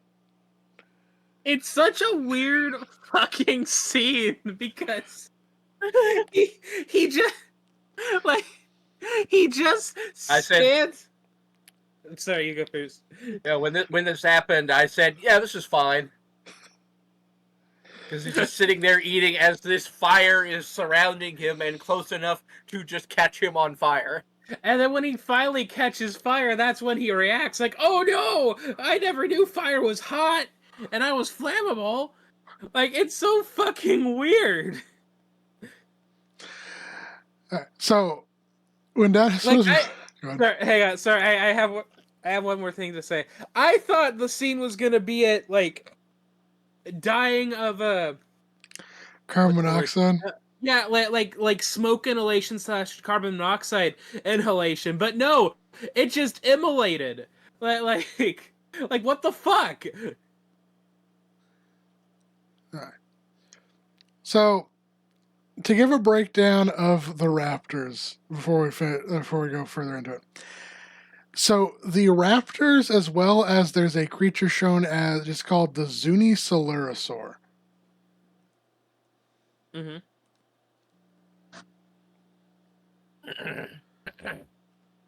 Which I'll see if I can get, like, this is apparently the best photo I can get hold of.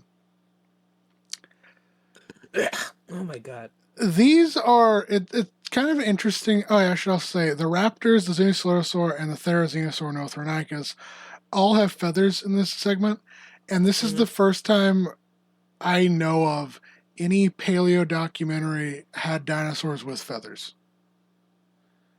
Which is really cool.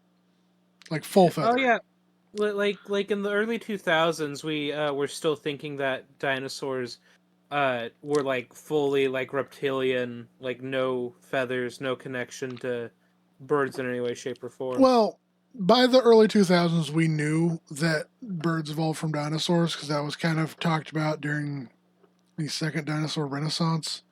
Mhm. Also, we had like Archaeopteryx from a long time ago. Although that was argued for quite some time to be like, oh, that represents a different thing. It's not dinosaurs. That came from like lizards or some shit. And there was an argument for a while that people thought like pterosaurs became birds, but like no, they're completely different. But no, around this time when they were making this, they found an actual dinosaur from China that I think was Microraptor maybe that had feathers, like preserved feathers, which was neat. So they decided to give these guys feathers, which is cool.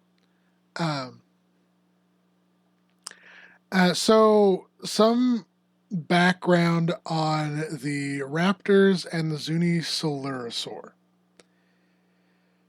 So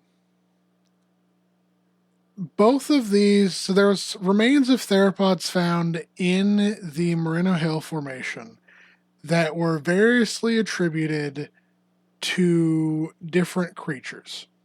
So the first remains consisting of a partial snout and some postcranial remains were found in 1998 by Robert Denton, a professional geologist in Virginia, and Sterling Nesbitt, a native Mesa teen who was a museum volunteer, and they came to a dig with paleontologist Doug Wolf.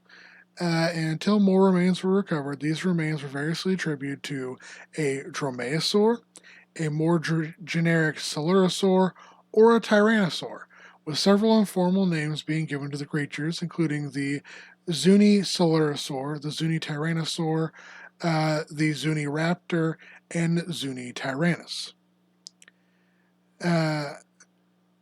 We Y'all now ever play that children's video game Zoombinis? That's all I can Lo- think of. I These love goofy-ass Zoombinis. names. we now know that these all these remains are now attributed to a small tyrannosaur named Susky Tyrannus. Sorry, could you say that again? There's a small tyrannosaur named Susky Tyrannus. Was it known to hang out in vents? Bum bum bum bum bum bum bum. Oh, I thought you were going to make a Naruto reference. No, it's Oh. almost. So, Susky Tyrannus is a genus of small tyrannosaur theropod that lived throughout southern Laramida, which is what now southwestern North America, during the early late Cretaceous period, some 94 to 89 million years ago. So these remains were fragmentary, and at the time, it was kind of unknown what it was. And so when this movie was made, they decided to feature it, and they decided to feature it as both a small Silurosaur and a raptor, both of which are wrong because it's Tyrannosaur. Which unfortunately makes this segment the most inaccurate part of the entire film.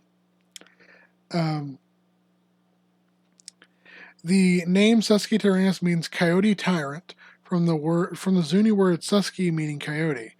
And today both the holotype and paratype Suspicious specimens Tyranno. are located at the collections of the Arizona Museum of Natural History, reaching around 9.8 to 11.5 feet, or 3 to 3.5 meters in length, and around 200 to 300 pounds, or 125 kilograms in weight. Susky Tyrannus was a small tyrannosaur, especially compared to the significantly larger tyrannosaurs like Tyrannosaurus rex or Albertosaurus.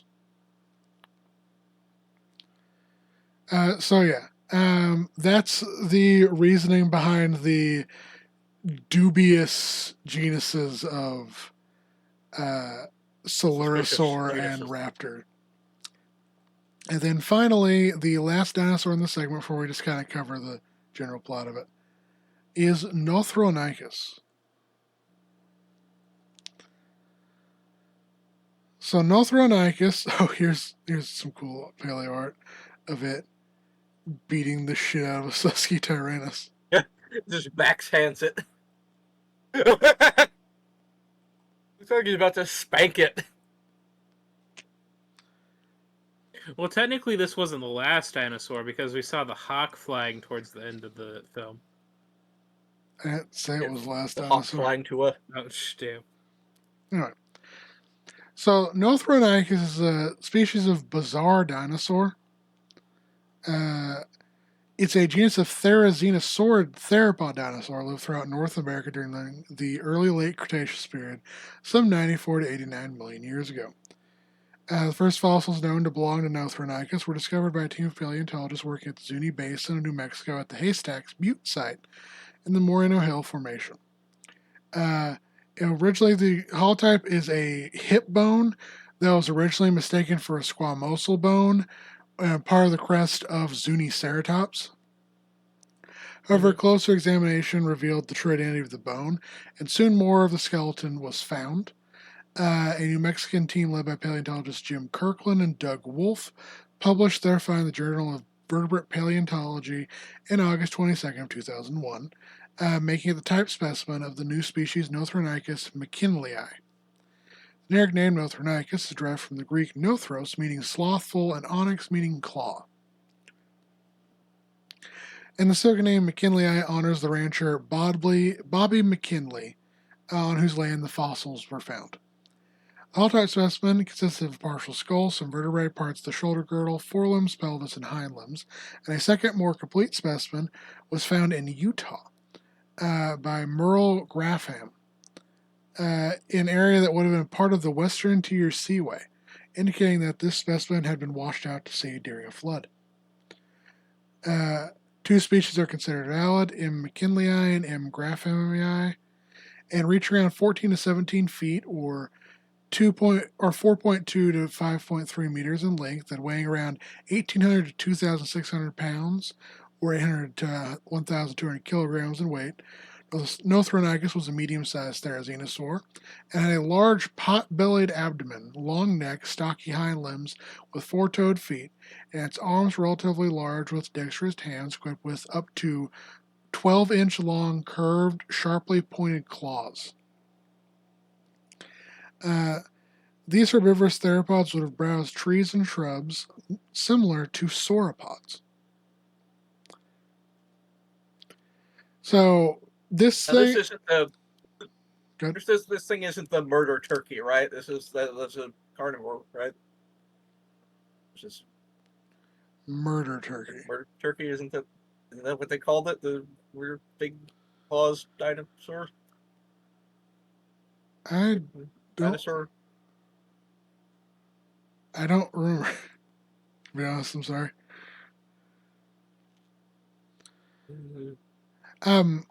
It's Deinonychus?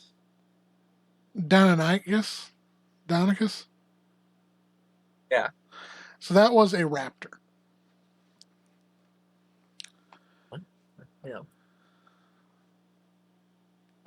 Are you talking about Jurassic Park, the 6-foot turkey? I mean, I guess. Yeah, that's Deinonychus or Deinonychus, depending on how you say it. Or Dionysus. So the general plot of this episode is after the ceratopsid fights and the raptors attack the old bull Zuniceratops, the young buck it was fighting with runs up and gores one of the raptors that was attacking it, which was kind of cool. And then the raptors kind of disperse, but they will come back later. Then you follow the lone raptor from the very first part as he kind of goes around and encounters the various other creatures in the episode, including the Slurrosaurs, which kind of are doing their own thing, like eating fish, and then the Nothronicus. Therizinosaurus. Oh, okay, there's the name there. And then the Nothronicus, it tries to attack the Nothronicus. The Nothronicus beats the shit out of it. But it still stays alive somehow, despite being whacked with foot-long claws. And then the forest fire segment starts. So a bolt of lightning lights a tree on fire. Meanwhile, the rest of the Zuniceratops are like starting to run, but the old bull is too weak to continue fighting. So the raptors descend upon it, kill it, and start eating it. Then the Zuniceratops flee the forest fire. So I'm just going to do When Dinosaurs Roamed America forest fire. And so does the Nothronicus and the lone raptor. However, that's bison burning to death. Okay. Dinosaurs Roamed America, Nothronicus burning to death. You there, Nick? Yeah, I'm still here. Yeah, sorry. I was letting you talk. All right. Not finding any clips of it. So I try fire seed. I'm burning alive.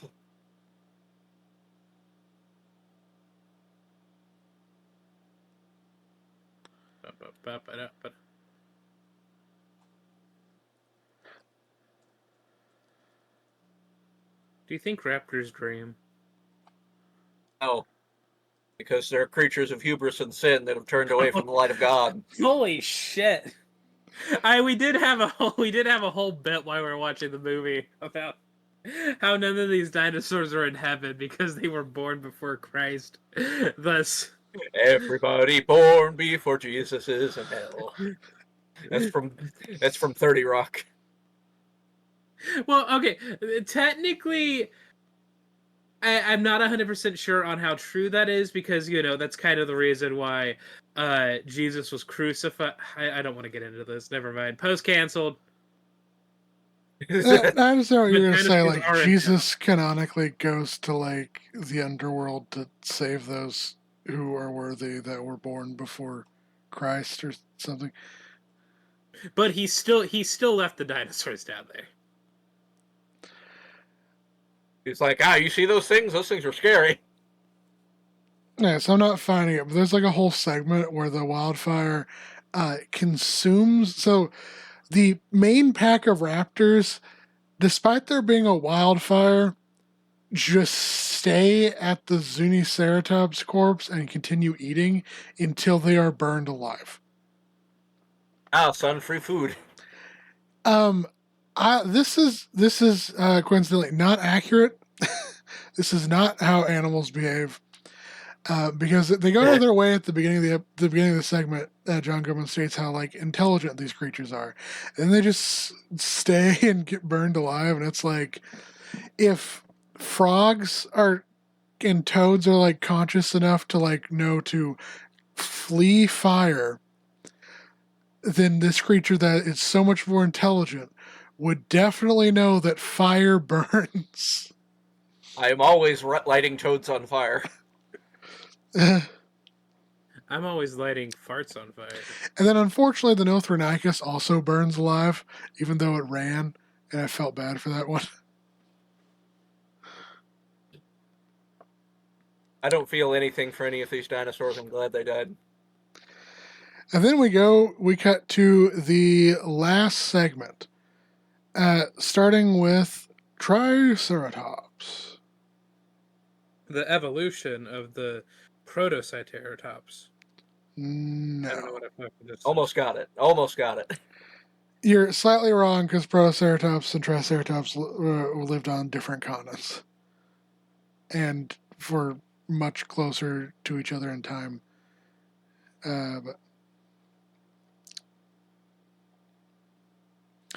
So, when dinosaurs roamed America.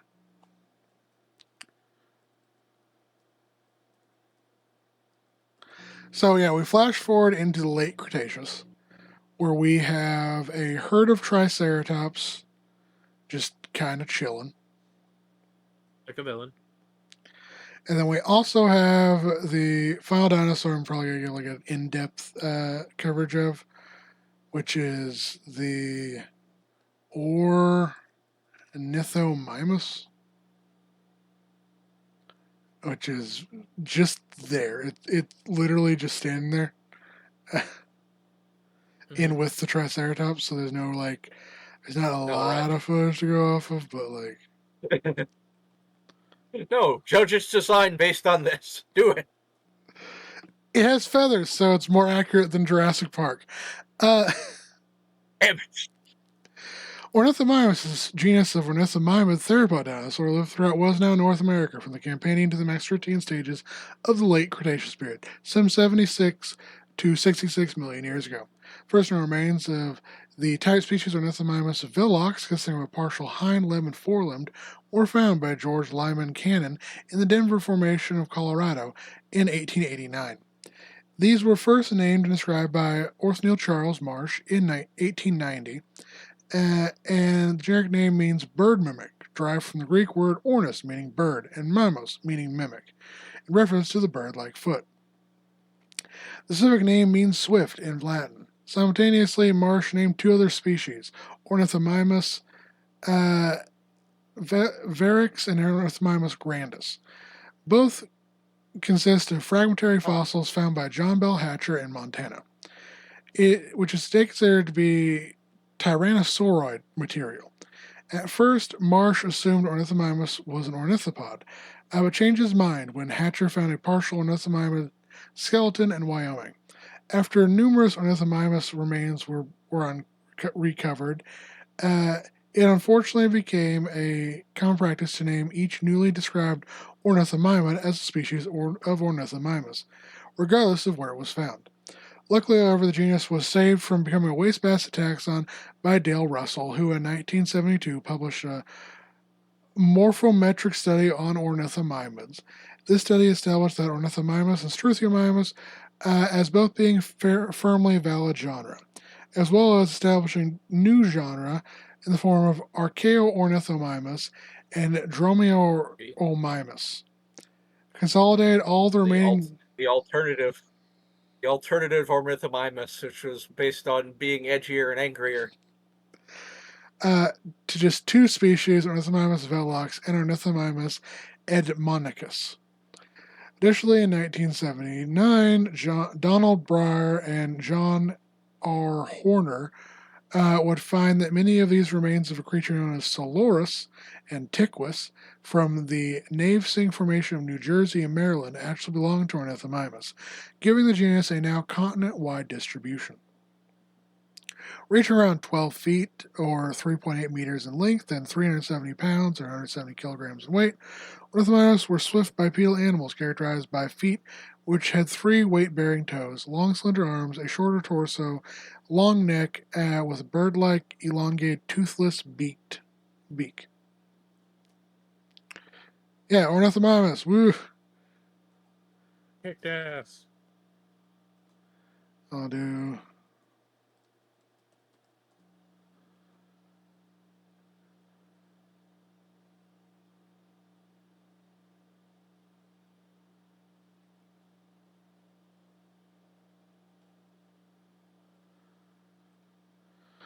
That's small.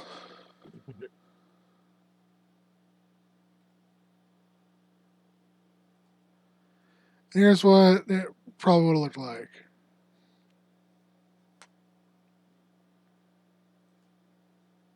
Okay. So you have the Triceratops, and they're kind of just chilling with the Ornithomimus. Either you do see a mix of a herd where you have adults and juveniles. And then we see the next creature, Quetzalcoatlus, or any of the other 13 pronunciations John Goodman said.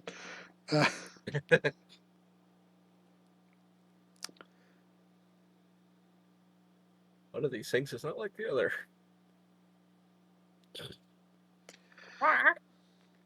So it's notably like one of only 2 pterosaurs to show up. The other is like an unnamed rhamphorhynchid in the Jurassic segment. Mm-hmm. But it's already a really good design, especially for the time. Especially when you compare it to Previous one. a Quetzalcoatlus walking with dinosaurs.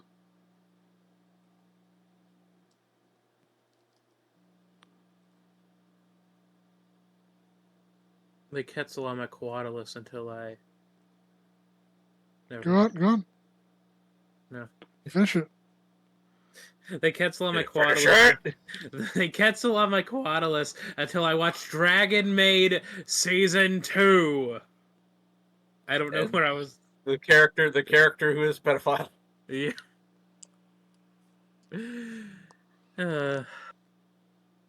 I can't eat solid food. Why can't you eat solid food? What didn't you like to know? Never mind. Are you 5? No, I'm being stupid. I'm sorry. So I guess Quetzalcoatlus shows up in this episode, and it's shown operating as a kind of like a scavenger, like a condor, where it kind of like flies Riding a around, forklift. flying around, scanning for food, landing by this Triceratops corpse and eating from it. Well, Quetzalcoatlus in life would have probably done something similar. It was also kind of considered to be I've mentioned how as Darkids are giraffe storks pretty much. Quetzalcoatlus is believed to it may have wandered around on land primarily and have been able to fly, but wander around on land primarily eating smaller animals like a stork would. Eating smaller Quetzalcoatli. Not outside the realm of possibility. But yeah, it would have probably eaten from corpses as well. And then we have the Tyrannosaurus. We have specifically a young Tyrannosaurus show up, try to hunt the Triceratops. They all form like a line, like a barrier, and like scare him off to prevent him from like attacking the baby Triceratops. And so then he goes over and sees a Triceratops corpse. And instead of eating from the Triceratops corpse, he tries to go after the Quetzalcoatlus, who just barely manages to take off and fly away. And so he returns defeated, despite the fact there's a corpse still there that he could have eaten from. Well, yeah, what do you think? What do you think? The T-Rex is some kind of scavenger or something? Yeah. Is he not? But yeah, so the T-Rex in this is a pretty good design for what it is. Mm-hmm. Like it's not as bad as like the Walking with Dinosaurs T-Rex. It's not horribly inaccurate.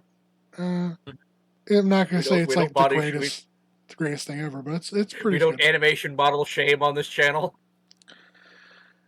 So it's shown trying and failing to catch Quetzalcoatlus, returning back to its pack, which is a neat behavior that they show in this episode, is that they show Tyrannosaurus Rex as living in familial groups.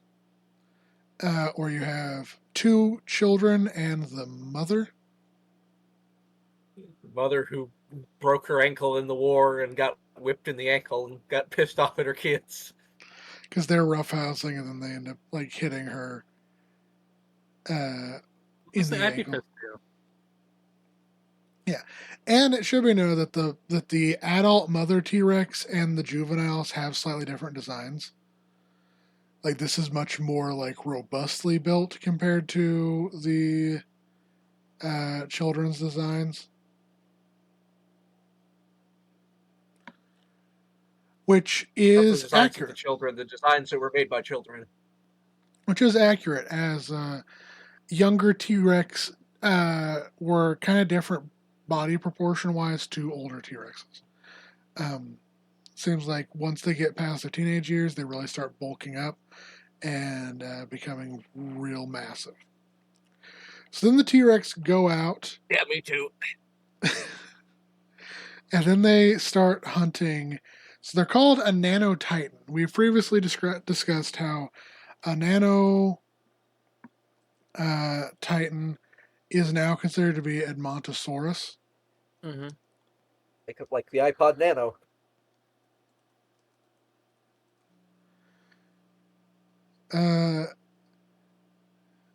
Which is now considered to be Edmontosaurus. And it shows like they do a whole segment where they talk about like Edmontosaurus has like a really unique way of eating, has like a really advanced battery of teeth to help process as much food as possible, and how they live in familial groups. Because here's the baby. And then the T Rex show up and they hunt it. And they ruin it. And they ruin it. And then they show the unique behavior of like the juveniles kind of chase the herd to like split them up. And then when one gets separate from the rest of the herd, the mother comes in and kills it. And they go in and they eat the Edmontosaurus. Unfortunately, as they're doing so, the asteroid hits. The event occurs. Category 5 white woman event. Which I'll say, the asteroid impact is really well done and kind of puts the Walking with Dinosaurs extinction event to shame. Because it's like all this massive walls of fire and like flaming boulders falling from the sky. And I'm not finding a good picture of it, but it was pretty cool.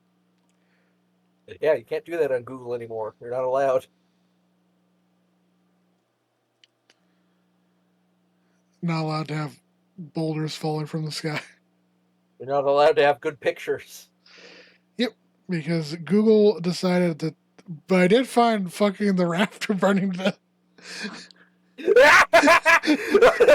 Jesus Christ! Wait, hang on, did I leave the stove on?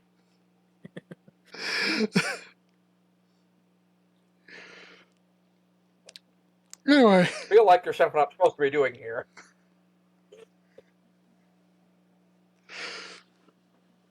Anyway. And then it cuts forward to a segment where it shows.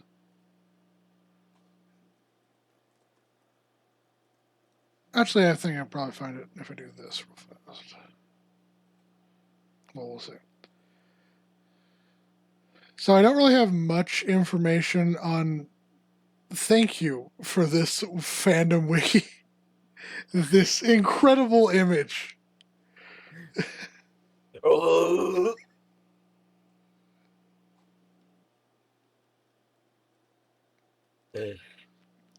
So it flashes forward to the end of there's the raptor burning to death again.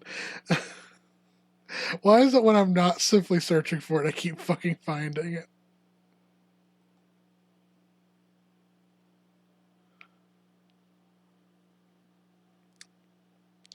Of course, it's tiny. Possum.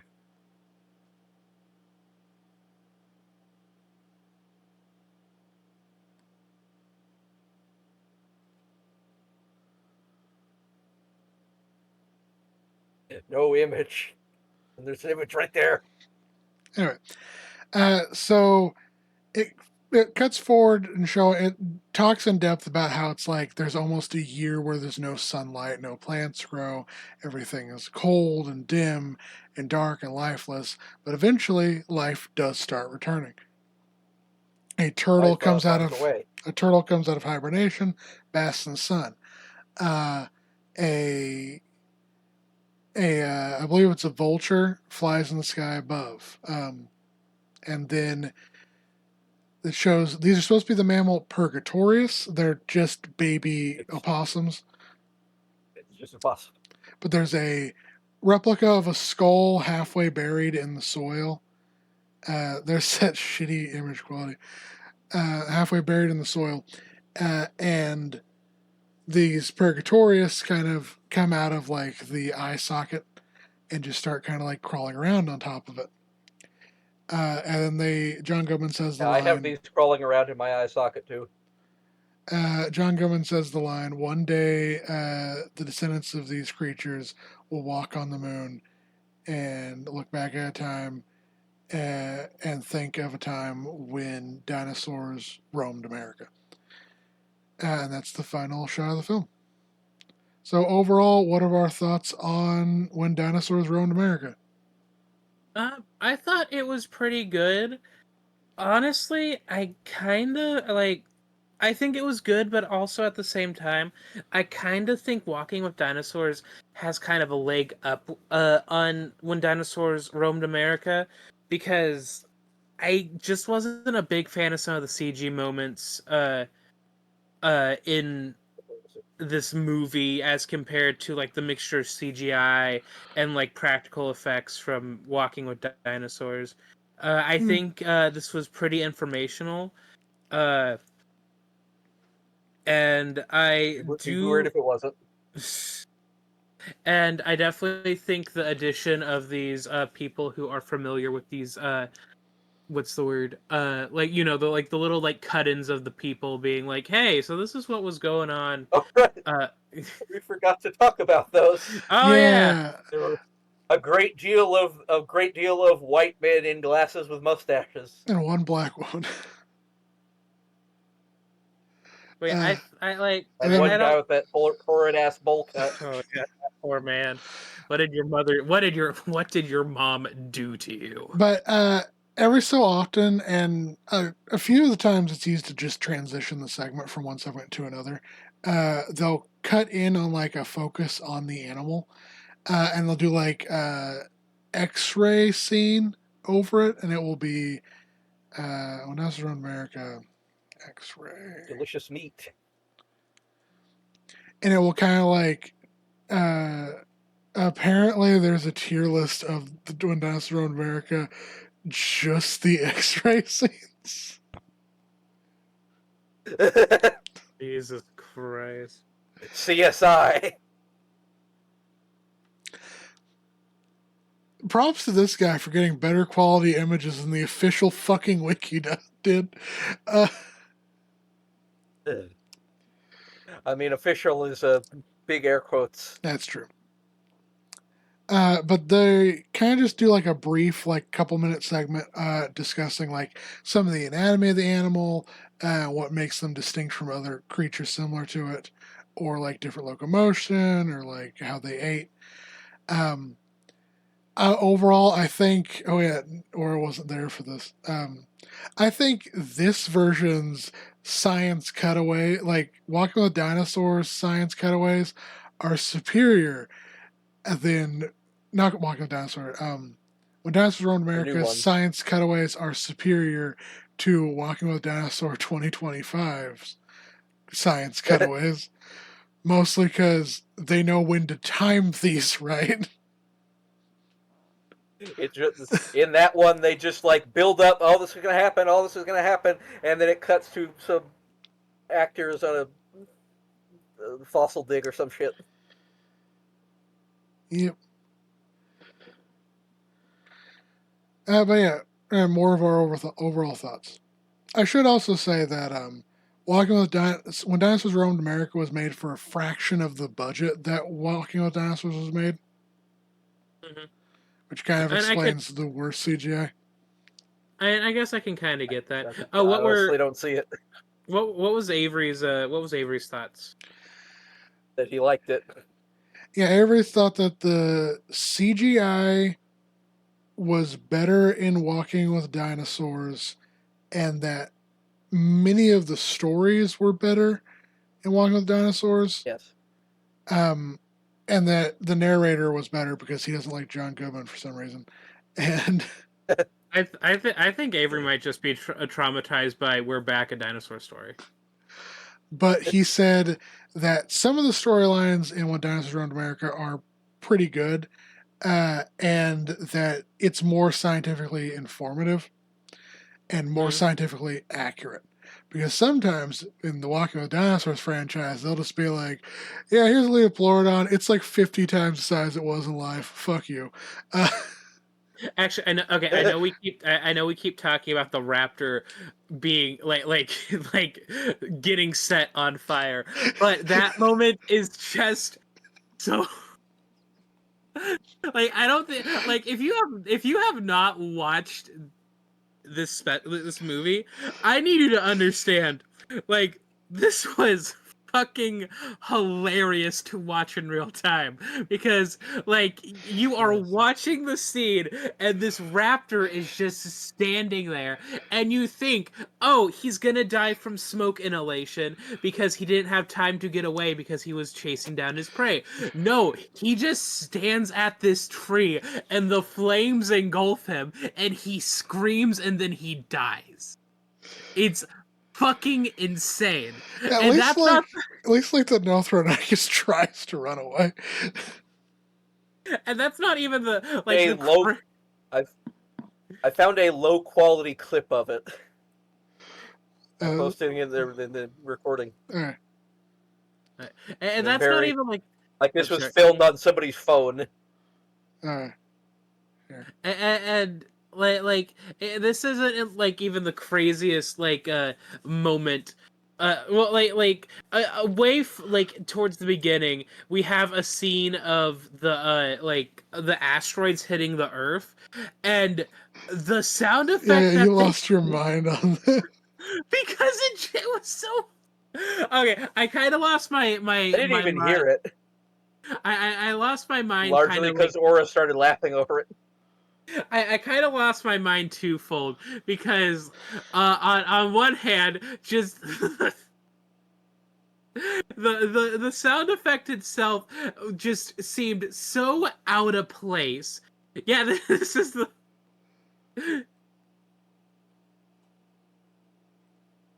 yeah. Well, let's watch it. Let's watch it. They're chowing down. They're chomping. They're glomping. Hey guys, just something smells really good. Just they're chewing. Oh dear God! It's got a. Oh! Like they had all the time in the world. Dinosaurs were famously known for being made of wax and wood chips. But anyway, the asteroid sound clip was just sounded like so fake, like a. It sounded almost like a Vine boom before Vine booms were a thing, and then Chris rolls up. You see, Avery, it's because you see, Aura, it's because the asteroid impact never happened. That was caused by was to cover up that it was aliens the whole time.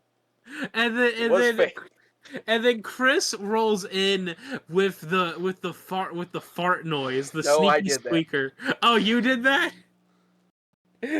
I saw it on fucking Chris's like I saw the sound effect pop up from Chris's thing, so I guess that's where I got a little confused.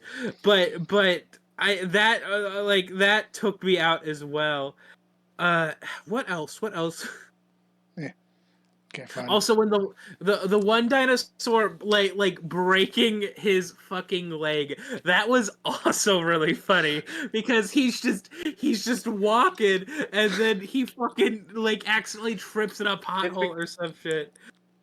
No, it's because he's standing on like a small ledge and slips and just falls and dies. No, he doesn't die. Remember, he breaks his leg and then he can't get up, and then the Allosaurus eat him alive. I'm falling and I can't get up. Then he's all out attacked by the predators that show up. Yeah. The predators from Alien vs. Predator. The highlights for me are the Ankylosaurus bitch slapping a Coelophysis, the Northronicus bitch slapping a raptor, and the Stegosaurus wombo comboing the Ceratosaurus. Oh, and then the Apatosaurus bitch slapping the Allosaurus. Insane. There was a lot of bitch slapping in this movie. Yep. Beth, what was some of your favorite moments from the movie?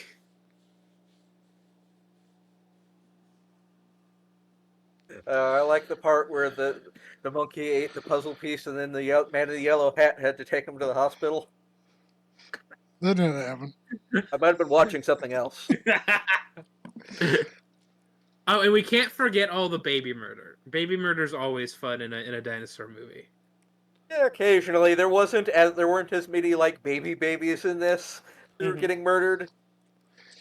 The only definitive baby that was murdered is the Drosaurus.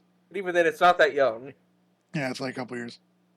Oh, also the one what's the word, the one dinosaur, like right at the beginning when like the dinosaurs are being introduced, the one dinosaur like snapping up that other dinosaur just with the quickness, and it's like, damn. Oh right, I forgot the part because I was just looking at the clip. The part where the big thing with the herbivore with the big claws was like waddling away from the forest fire in a horrible animation. Nothronagus, yeah. God, that image is haunting. Just the fucking burning. This is gonna be a thumbnail, I've decided. It's like when a nuke goes off in a movie and they turn into skeletons for a second before they're vaporized. You can see the fucking fire right here, like starting. Oh God. Okay, anyway, It doesn't help that the thing. It doesn't help that the thing looks like a raptor in a gorilla costume. anyway, Avery said if he had to rank it, or we're not going to put it on the scale, but if he said if we were going to rank it, he would put it in high B, low A, and I think that's fair. Yeah, I would The put it, mid to late Cretaceous Jurassic, whatever it was. There's no middle. I would put it in A at least. Like this was gonna sound weird. This is like high A to low S for me. I don't know why. And I think Okay. John Goodman did a good job narrating. Oh yeah, Beth, where would you rate it? I mean, I said A. Yeah. Oh, I did not hear you. I'm sorry. I made several jokes about John Goodman's weight over the course of that watching the video. Holy shit. But John Goodman actually isn't that heavy anymore. Isn't he maybe not dead? anymore. No, he's still No! No, John Goodman's not dead!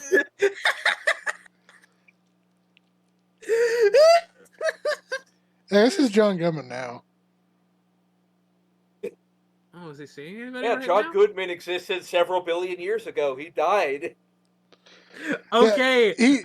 Yeah, this is like a before and after of what he looked like.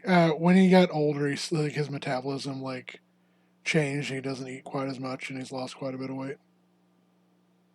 But that also tends to happen. That tends to happen to some people when they get older. They kind of like their body starts losing a lot of weight because they just can't keep it on because their physiology changes a bit. That's why you see a lot of really skinny They old start people. turning into dinosaurs. Yeah. What the fuck's Chud? What? I'm looking at John Goodman's acting accolades, and one of his early like films from 1984 is Chud. Yep. Cannibalistic humanoid underground. Oh, it's a horror movie. Okay. Yes. Yep. So this has been When Dinosaurs Roamed America. Oh, he was Oh, it hasn't. Pacha. Yeah, He was what? Pacha. He's Pacha from The Emperor's New Groove. It was also Fred Flintstone. Oh, right. Yeah. James P. Sullivan. Yep. Yeah. God. Do you not recognize voices? No, I don't. I'm face and vocal blind. Yeah, he was in maybe I'm Roseanne, just but he's blind. very much not just the guy from Roseanne. He was Fred Flintstone. He was James P. Sullivan, Pacha. He was in several Spielberg movies. How He was in Cloverfield. Yep. One of the Cloverfield movies. Cloverfield. Hey, I was just looking at the film. Oh. 10 It was the second one. Yeah, 10 Cloverfield Lane. What's the word? The bunker horror. He was also in it was a Clint Eastwood movie about baseball. Possibly.